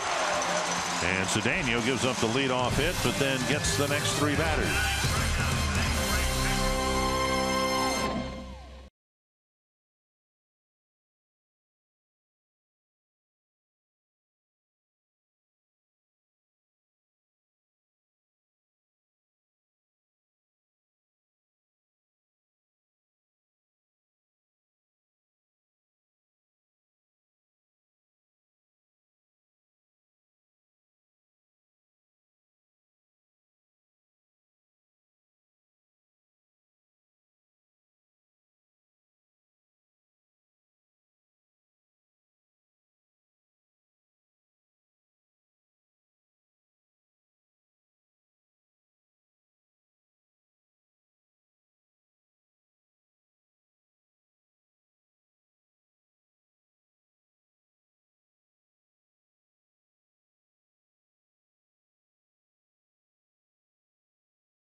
Now for greater coverage of baseball presented by T-Mobile, look around the majors. Adrian Gonzalez with his 9th 3-hit game of the season. Mike Napoli keeps pounding home runs, and the Indians won a big ball game in New York.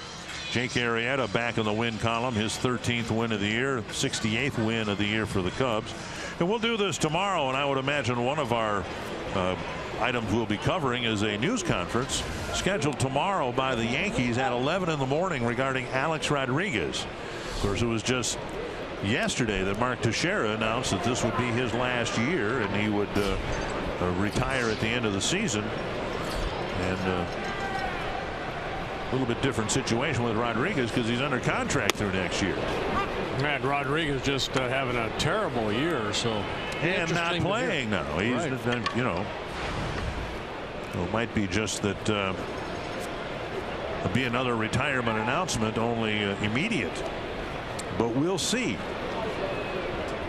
Trevor May out there to start the 7th inning, and there's a strike. 0-2 to Logan Forsythe.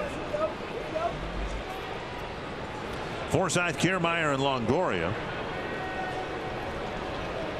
May had a rough entry into the game in the 6th inning. He walked the first man he faced, then uncorked a couple of wild pitches.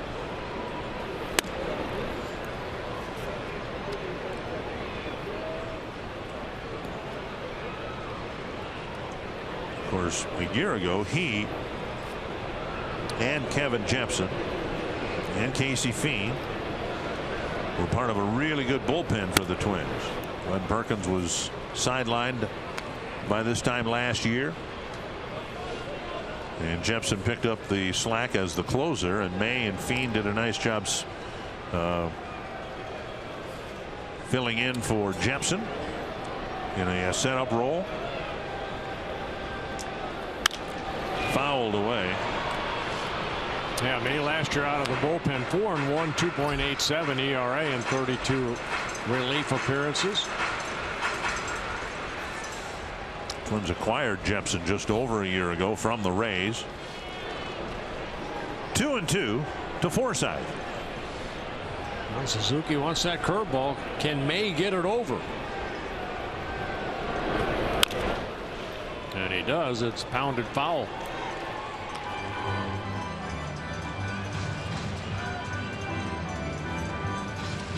Still 2-2. So even though as a catcher you're getting beat up by that curveball, you still want to go back to it. Now a little pinky fastball away. And slow away.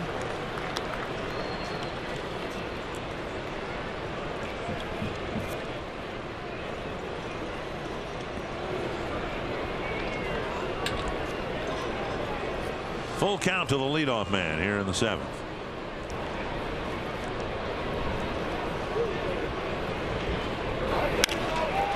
To right field and deep. Kepler back at the wall. Gone. Forsythe hitting his 11th of the year. That 3rd home run here tonight for the Rays. 7th home run that May has allowed. And for Forsythe, his 11th home run of the year.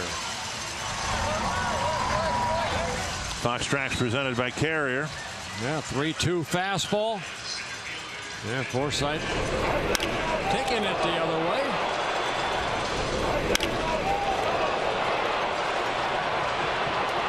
And Kepler running out of room. And now Kiermaier. You know, we've talked quite a bit lately about the Twins home run pace in terms of home runs hit, but that now is the 152nd home run they've allowed. And the Twins are, as we've said, perhaps going to hit 200 home runs this year. Gives you some idea of how many they're going to allow if that other pace keeps going. Yeah, they've hit 139 now. Let you mention 152. Excuse me. They've hit 131. They've driven up 152. Michael Tonkin getting loose out in the Twins bullpen. Yeah, for the Rays, they have hit 142 home runs now. Start of the year, they were among the most powerful lineups in baseball. Nobody could figure out why, because you know they don't have a lineup full of established home run hitters, but they were hitting a lot of them. 1-2 to Kiermaier. Kiermaier just looking to make contact. Has struck out 3 straight times. Oh boy, that got another piece of that right hand of Suzuki.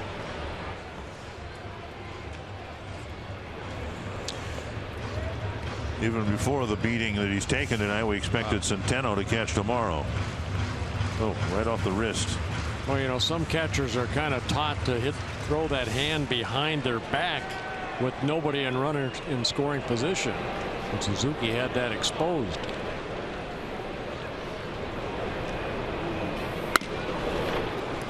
2-2. 29 pitches for May. Yeah, he's been all over the place.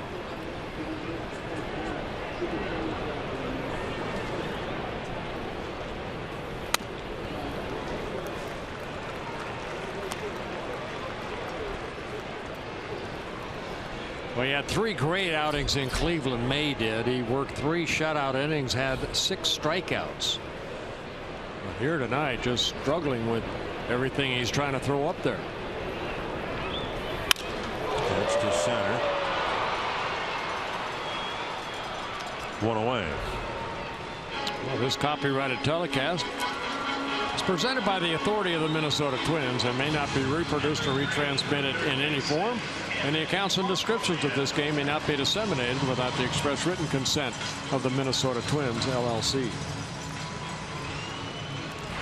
Longoria with a couple of hits, including a home run, his 6th of the season against the Twins.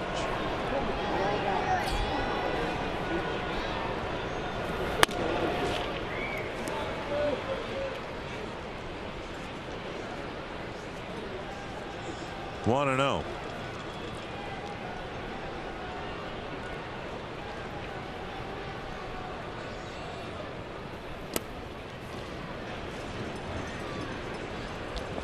Another breaking ball in the dirt.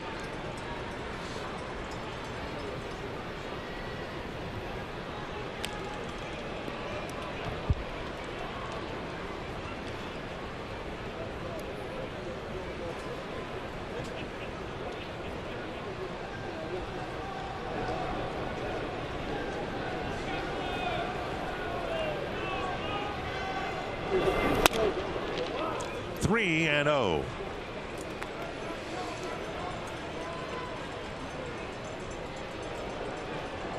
One's with Tonkin standing on the bullpen mound out there, and I think we are going to have an imminent pitching change here. Yeah, May really struggling. Down the middle, a strike.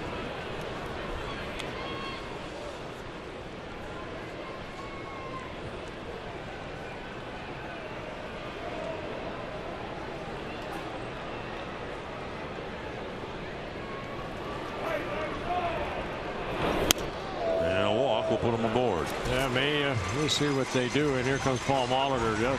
Just not the night for Trevor May. Really first bad outing since that outing at Fenway Park. Other than that, he has been pitching great out of that bullpen. Talk so much about Jose Barrios and his lack of command, but Trevor May really fighting it in his outing here tonight. And he's not happy. 2 walks, wild pitches, a home run, a lot of long counts, and Tonkin will try to get the Twins off the field here in the 7th inning.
Yourself up, and May doing that right there, pulling his hair, just shaking. It was not a good day for Trevor May.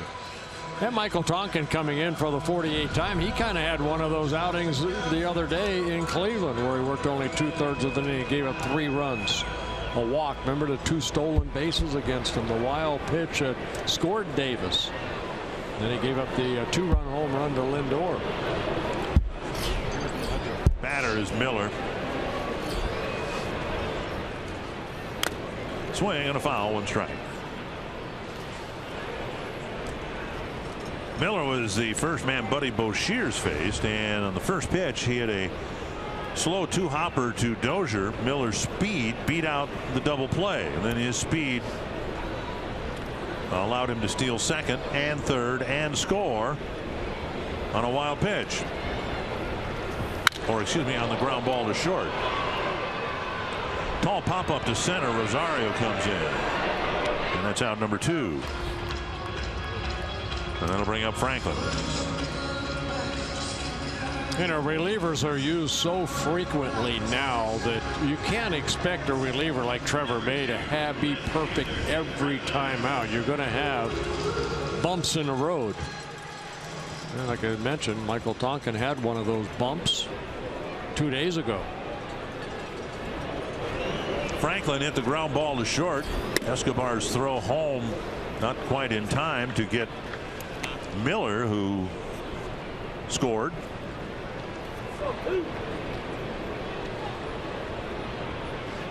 Miller came in and he had to kind of almost go through the catcher and home plate because there was a bat lying there where you normally see runners slide 1-1.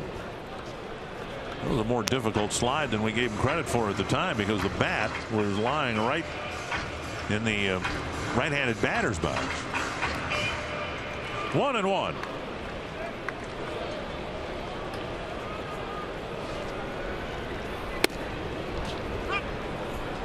And 1-2.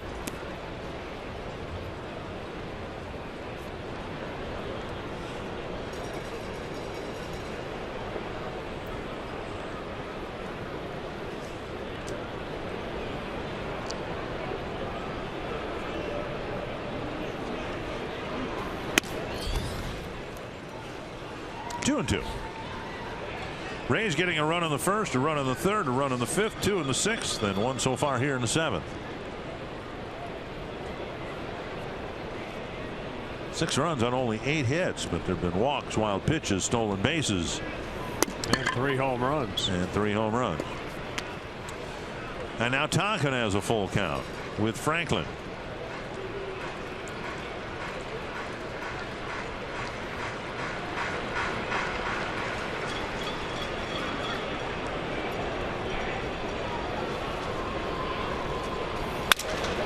Busted bat and the bouncer to second. And Dozier ends the inning. Tonkin gets the last 2 outs, but the Rays get another run on a Forsythe home run.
The Rays have kept stretching out the lead from 1-0, 2-0, 3-0, 3-1, 5-1, now 6-1. And Kevin Jepsen back with the Tampa Bay Rays will pitch to the Twins here in the 8th. Yeah, Kevin really struggled with the Twins making his total. I mean, overall 43rd relief appearance. Fastball off the plate, ball 1. Kevin, who was so good last year in an emergency situation, stepped into the closer's role and was brilliant. 10 saves in the last 2 months of the year. 28 innings, just 18 hits, an opponent batting average of 176. He gave up 1 home run with the Twins in 28 innings, and that came in his Twins debut. Only walked 7 and kept the Twins in the race after Glenn Perkins got hurt. And never really had command throughout the first 4 months of the season with the Twins. Now you could almost see that he lost confidence. You know, Twins ended up releasing him back on July 11th. Then he signed back with the Rays 4 days later. 2-1. Bouncer right side, Beckham to the bag. Santana retired, 1 away.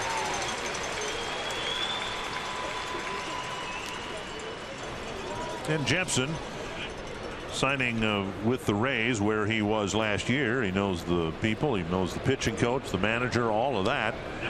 But then saying too, you know, he's always been a better pitcher in the second half, and while we saw that after the Twins got him in the trade last year, so far the results have been pretty encouraging for the Rays.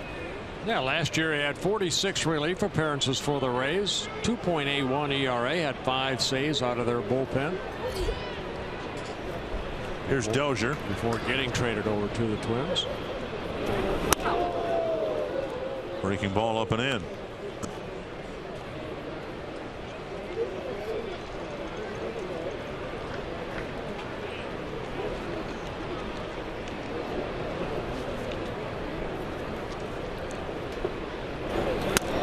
And high and tight again.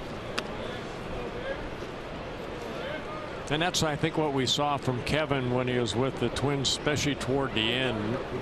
That breaking ball, he just had no command of it.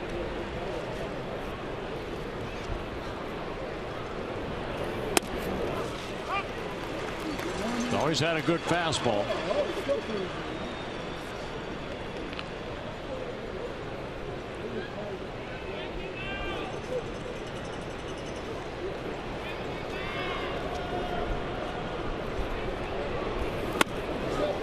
So the Twins felt going into this year, well, we've got something here with Jepson. We got something with Trevor May, and Glenn Perkins will be healthy. Right. Casey Fiend's been reliable.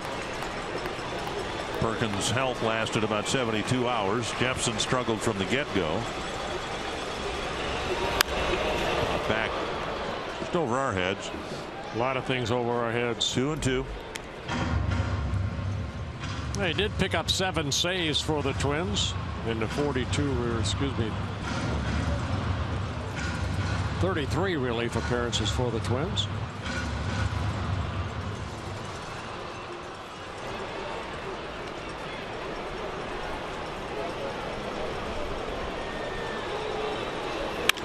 Drilled to center field. Kiermaier chasing it. Still chasing it. Leaps and makes the catch at the fence. Won a Gold Glove last year, in part because of his speed, and he needed some of it there to haul that line drive in. Yeah, he can play some center field. Saw a great throw earlier in the ball game. That got Rosario at third base right here, showing off that speed, going straight back. 404 straightaway center here at Tropicana Field. And Kiermaier needed every foot of that to come down with this line drive that Dozier hit solidly straight up the middle. And Kiermaier shading him a little bit to left field. Makes a nice catch and then bangs into the wall, able to hold on to that ball.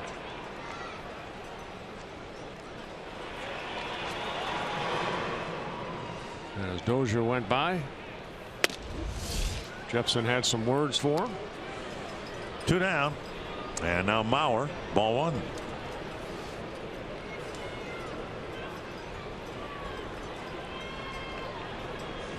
Mauer's been held hitless, although he drove in a run with a ground ball his last time up. 1-1.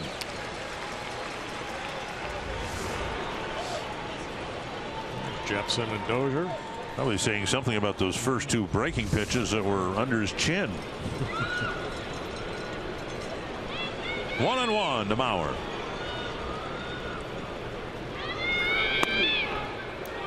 2-1.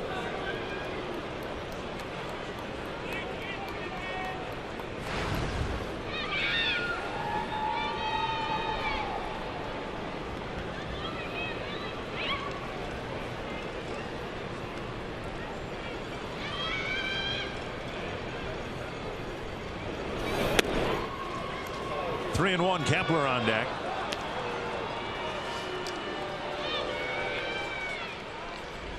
I went with a fastball away, and Joe's such a good eye at the plate, off the plate, takes it for ball 3. And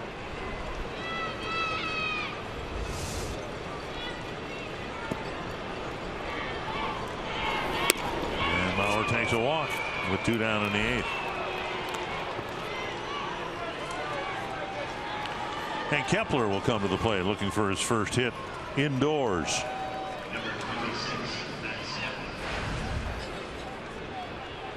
Kepler 0 for 2 with a walk.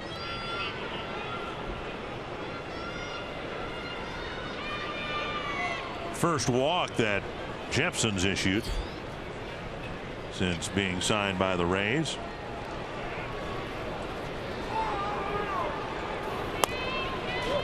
Strike one.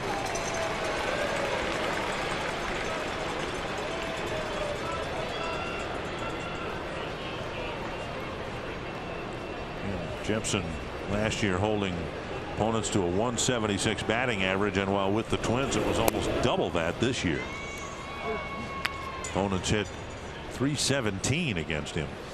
Yeah, 42 hits allowed in 29 2/3 innings in a Twins uniform. 21 earned runs allowed.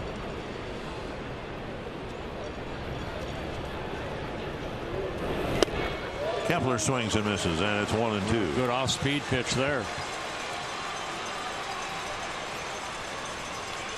Took something off the fastball, the changeup.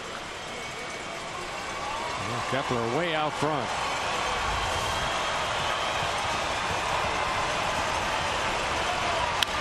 The right center, playable for Kiermaier. And cut off by Souza in right field. Kiermaier goes down. What a ball hog. 2 down, or 3 down.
Disappointing game for Paul Molitor, who saw the Twins play kind of a similar game, I guess, in the series finale in Cleveland. Came back with a nice game last night, but now down 6-1 going to the bottom of the 8th, and Michael Tonkin will face Dickerson, ball 1.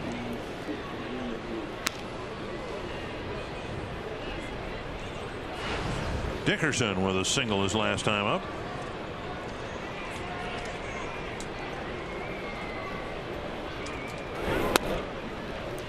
And now 2-0.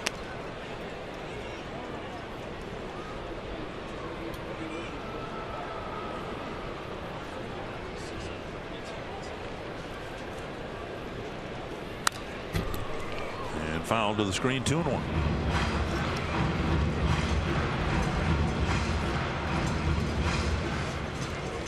You look at the Rays lineup and you see Dickerson's got 15 home runs. Forsythe hit his 11th tonight. Longoria 24, Miller with 20, Souza with 11.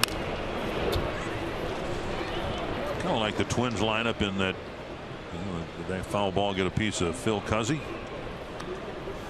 The Twins lineup, might not have someone hitting 30 home runs this year, but a lot of guys up and down the lineup that are going to be in that 10 to 25 range.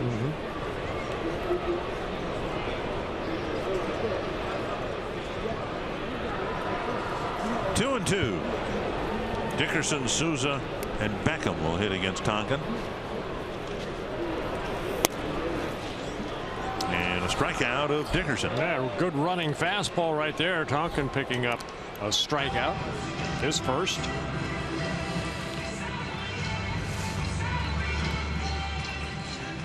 And again, Suzuki wanting that fastball in, but the ball tailed away. And Dickerson swinging at a pitch out of the strike zone.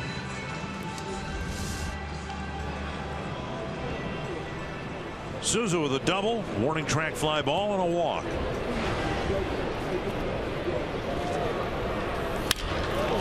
And a base hit to right. And Souza will round first and hold up there. 2 hits tonight for Souza, and that'll bring up Beckham.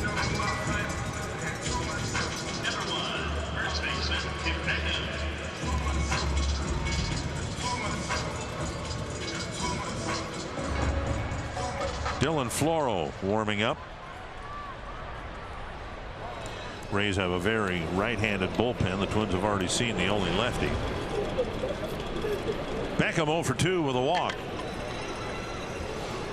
Yeah, they had another lefty out there, Eddie Romero, but he was put on a disabled list. Back strain. Danny Farquhar added to the bullpen mix. 1-0.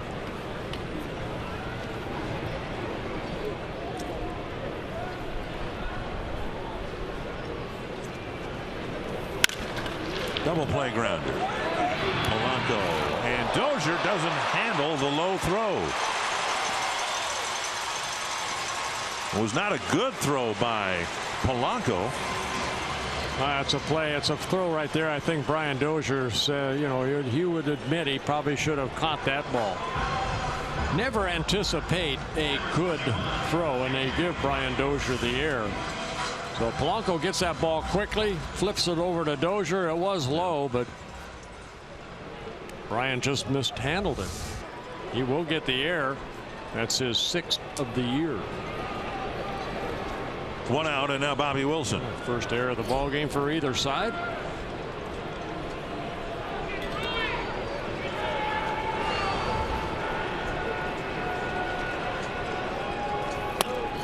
And Anthony's a strike.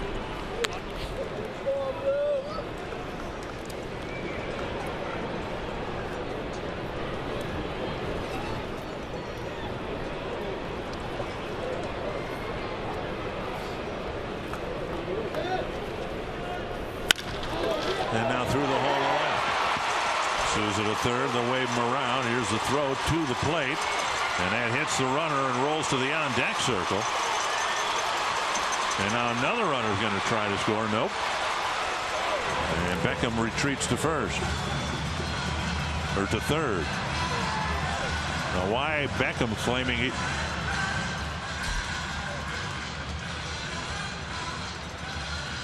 Beckham claims he should be granted home plate.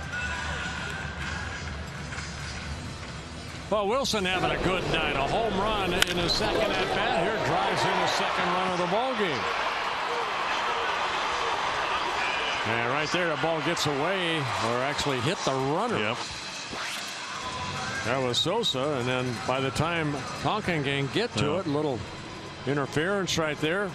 Escobar, I believe, was the yep. Escobar actually accidentally collided with him. Infield in now. And it's 7-1.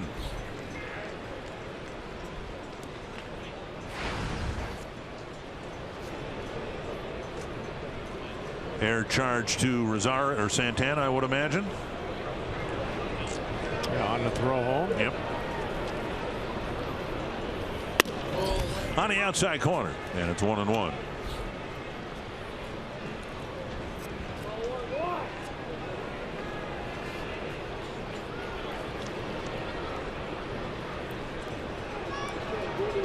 Forsythe, the batter. Swing and a foul. 1-2.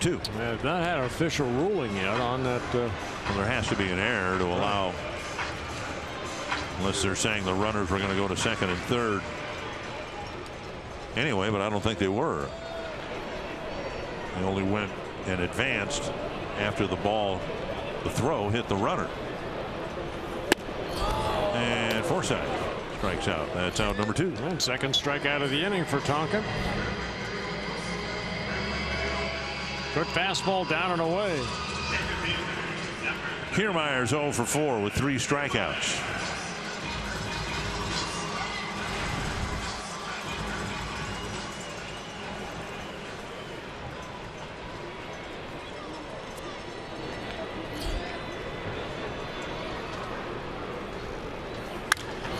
Popped up left side of the infield.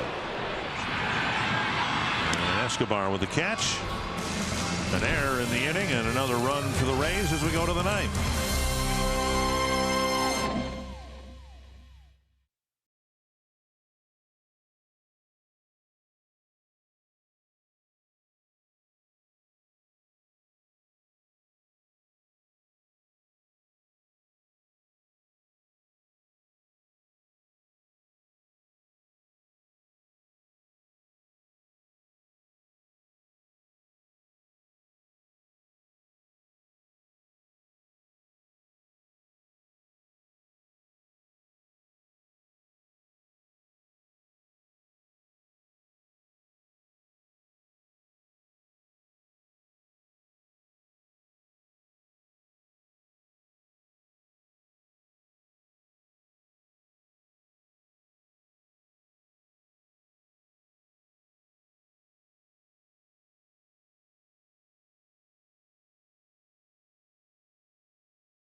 Not a good night for the Twins. Not a good night for Miguel Sano. He's struck out all 3 times tonight. And the Rays have a 7-1 lead. Twins won 3 out of 4 in Cleveland. Won the opener last night. Now they'll try to do something in the 9th inning against Dylan Floro.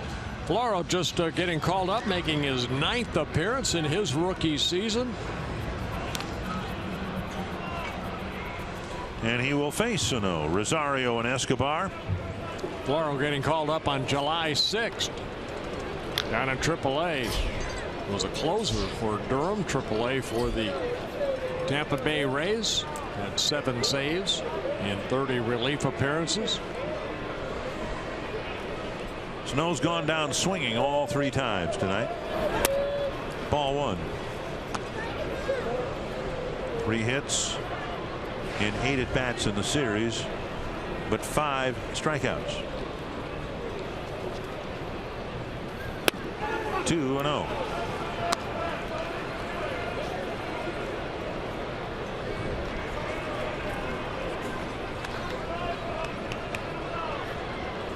Alex Colomé is their closer, and the Rays sure hope they don't have to bring him into the ball game here in the 9th inning. Yeah, this game stays the way it is. It'll be Chris Archer getting his 6th win of the year, and he'll move to 5-1 against the Twins with an ERA under 2. Just off the tip of Forsythe's glove, and Sano gets a base hit. 4 for 9 in the series. Time now for What's Next, brought to you by CenturyLink. And Matt Andriese will go for the Rays, and Kyle Gibson hoping to come up with a good start here to make up for what happened in Cleveland. Yeah, that 8-0 lead, gave up 6 runs in the 5th. And didn't get out of the innings, hence did not pick up his 4th win of the year. And Andres put into that rotation that Matt Moore was traded to the Giants. That opened up a spot for him. Kind of a swing man. Here's a ground ball towards second. And thrown into left field. And Sano will go to third, and Rosario will go to second. Forsythe tried to backhand it to Miller, and he flipped it instead into left field. The Twins, who did commit 2 errors in the bottom of the 8th, Santana was charged with an error on the the throw that hit the runner. Well, they always say make sure you get 1 out. A quick flip right there. Almost that flipped right past Miller. So Forsythe getting an error, his 7th of the year. And the first error for the Rays. Puts runners at second and third with nobody out. And now Escobar looking for his first hit.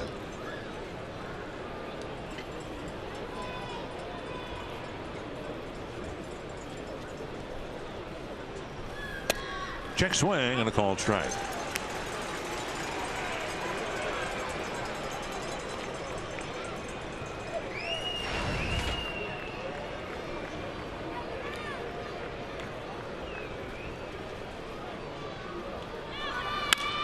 That's to left. Hit right at the left fielder, Franklin. And Sano just bluffing. Throw well offline, but down 6 runs. No risks should be taken. 1 down. And that'll bring up Polanco.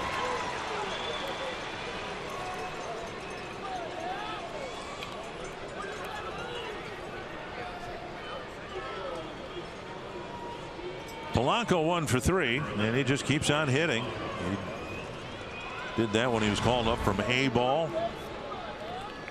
And to use Paul Molitor's term, his bat plays up here. It's where he will play that is the question.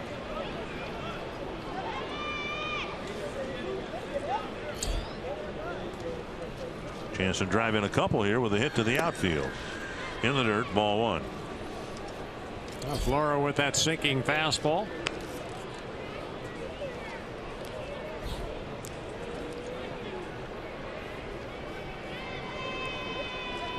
A couple of years ago, Polanco was called up from Fort Myers. Got 6 at bats, 2 hits, a double and a triple. Yeah, that in Arlington. And then last year called up for 10 at bats, got 3 hits, all of them singles.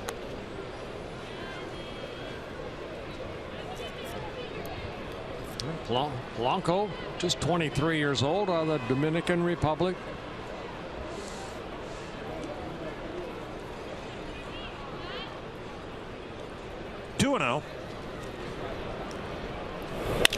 Up the middle and a base hit. Polanco will drive in a pair of runs. Here's the throw from center field. And Polanco with a 2-run single, and it's 7-3. Yeah, Rosario stumbled a little bit around third base, but able to score. So Polanco picking up his 2nd hit, now with 10 runs batted in. Taking that fastball right back up the middle.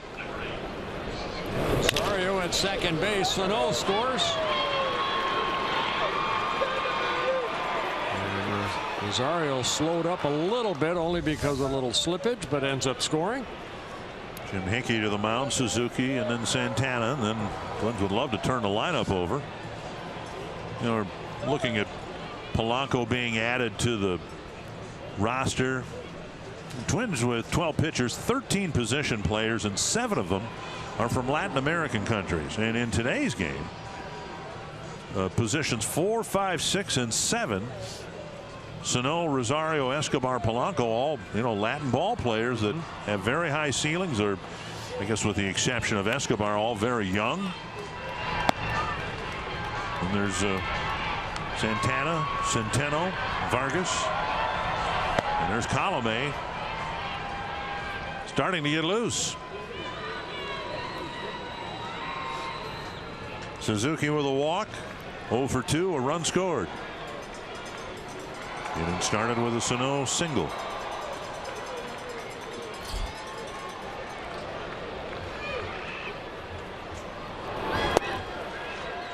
Their batter reaches, and it would be a save situation because the tying run would be in the on deck circle. We'll see if Suzuki can reach and force the Rays to bring in their closer. Driven foul over by the Rays bullpen. 0-2. Now, Floro signed by the Rays out of Cal State Fullerton back in 2012. And Kurt Suzuki at the plate. Played his college bout out of Cal State Fullerton, but he signed by the Oakland A's back in 2004.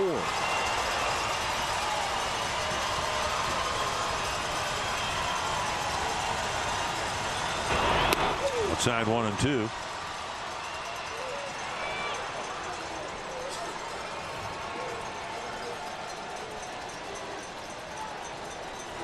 Floro in the Rays system, always a starter. This year converted and put into the bullpen as a reliever. You saw his numbers, and he's not making the transition easily. 16 hits, 10 in the third innings, an opponent batting average of .364. And the Twins have touched him for a couple of hits here.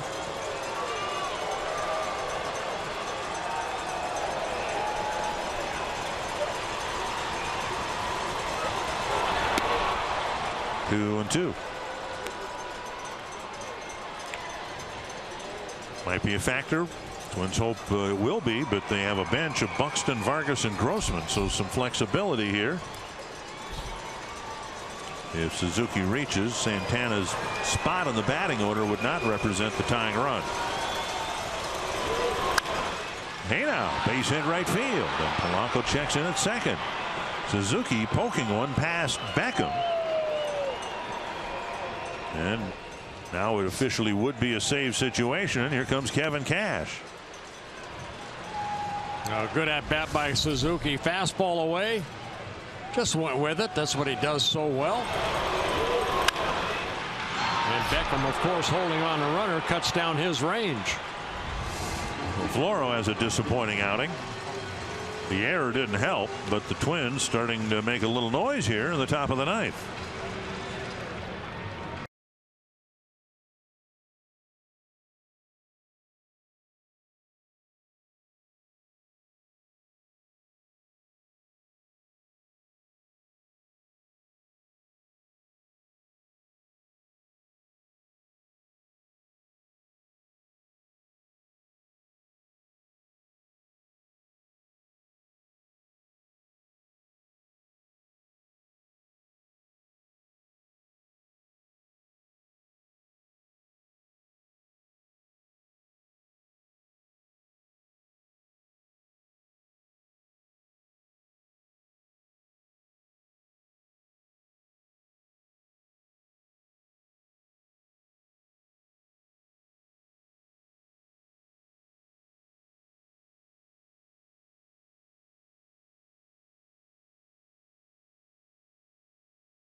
Now have 3 of them in the 9th inning, and Alex Colomé didn't pitch in the All-Star game, but he was selected on merit. 26 out of 27 in save opportunities. Yeah, he's did not have a save at all in his minor league career or his 3+ years with the Rays, but now the closer. First and second, only 1 out. Santana's job, get on base and get Dozier to the plate, representing the tying run. Down and away, ball 1. All the numbers good, as you saw for Colomé. 39 in the third innings, just 29 hits, only 4 home runs, only 12 walks, and 52 strikeouts.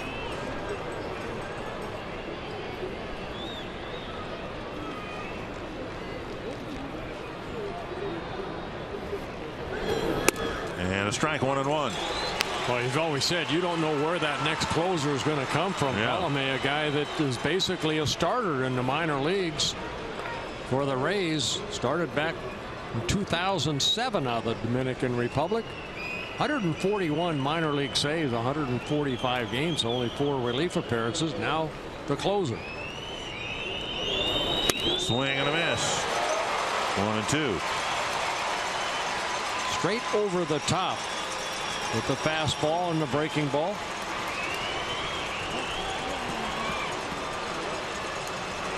Colomé, 27 years old.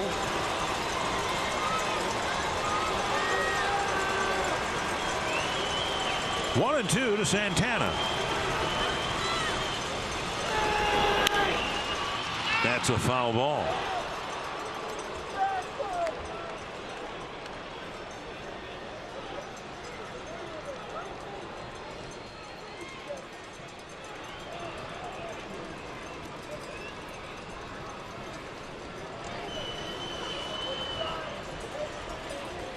Got that Fernando Rodney look with his cap tilted sideways. Not quite as bad.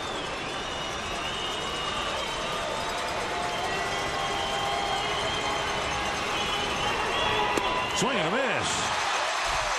And Santana is out number 2. Hard breaking ball down and in, and Santana a strikeout victim. Now Dozier will try to keep the game alive. Watch the bite on this pitch right here. Straight over the top.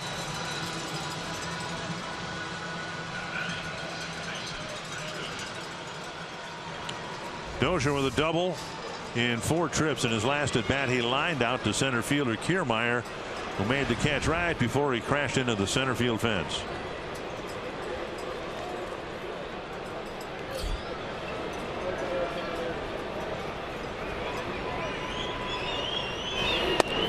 Strike 1.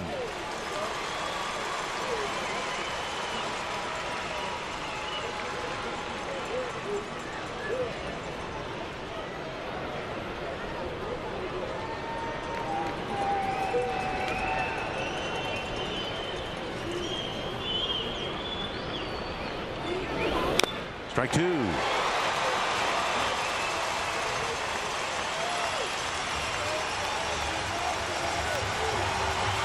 Dozier extended his hitting streak to 15 games with his 6th inning double. Now he's trying to get Mauer to the plate.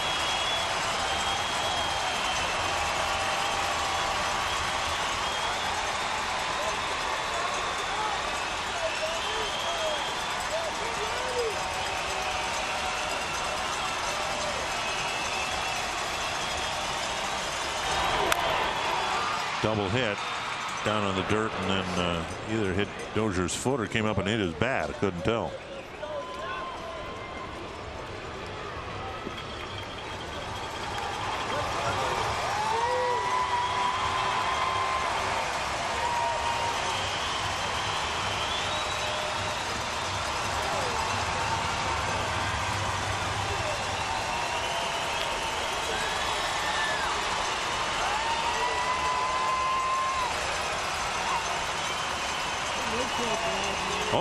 To Brian Dozier.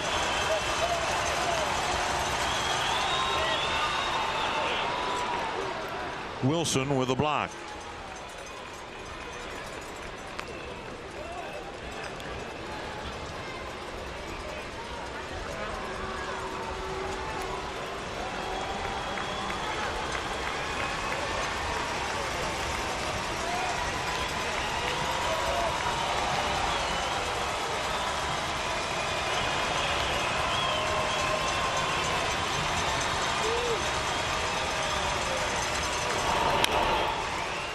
Ground ball between Gene Glenn and the line.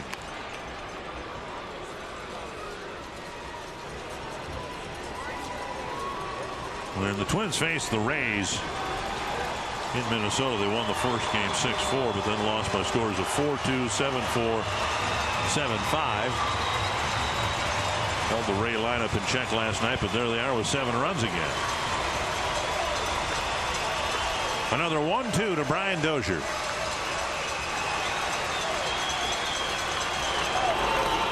2-2. Another good block by Wilson.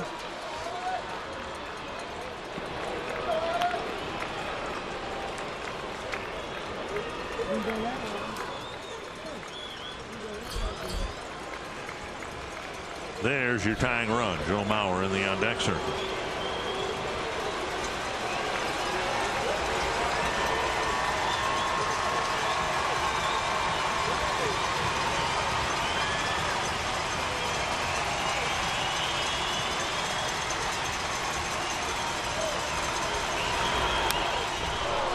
Pitch up and in, and Brian got a piece fouling it back.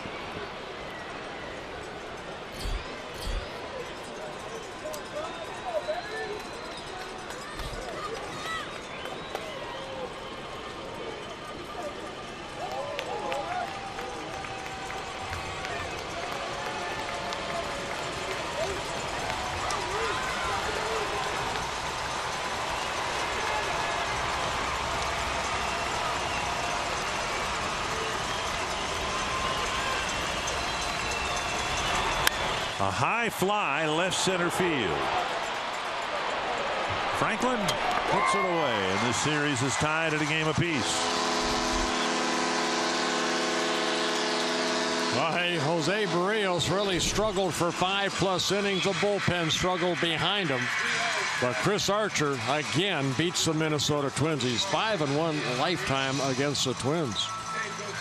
Tom Hanneman, the best the Twins can do is to finish this road trip with a 5-2 mark. They'll need a win tomorrow and a good outing from Kyle Gibson to get it done. The run scored by Sano in the ninth is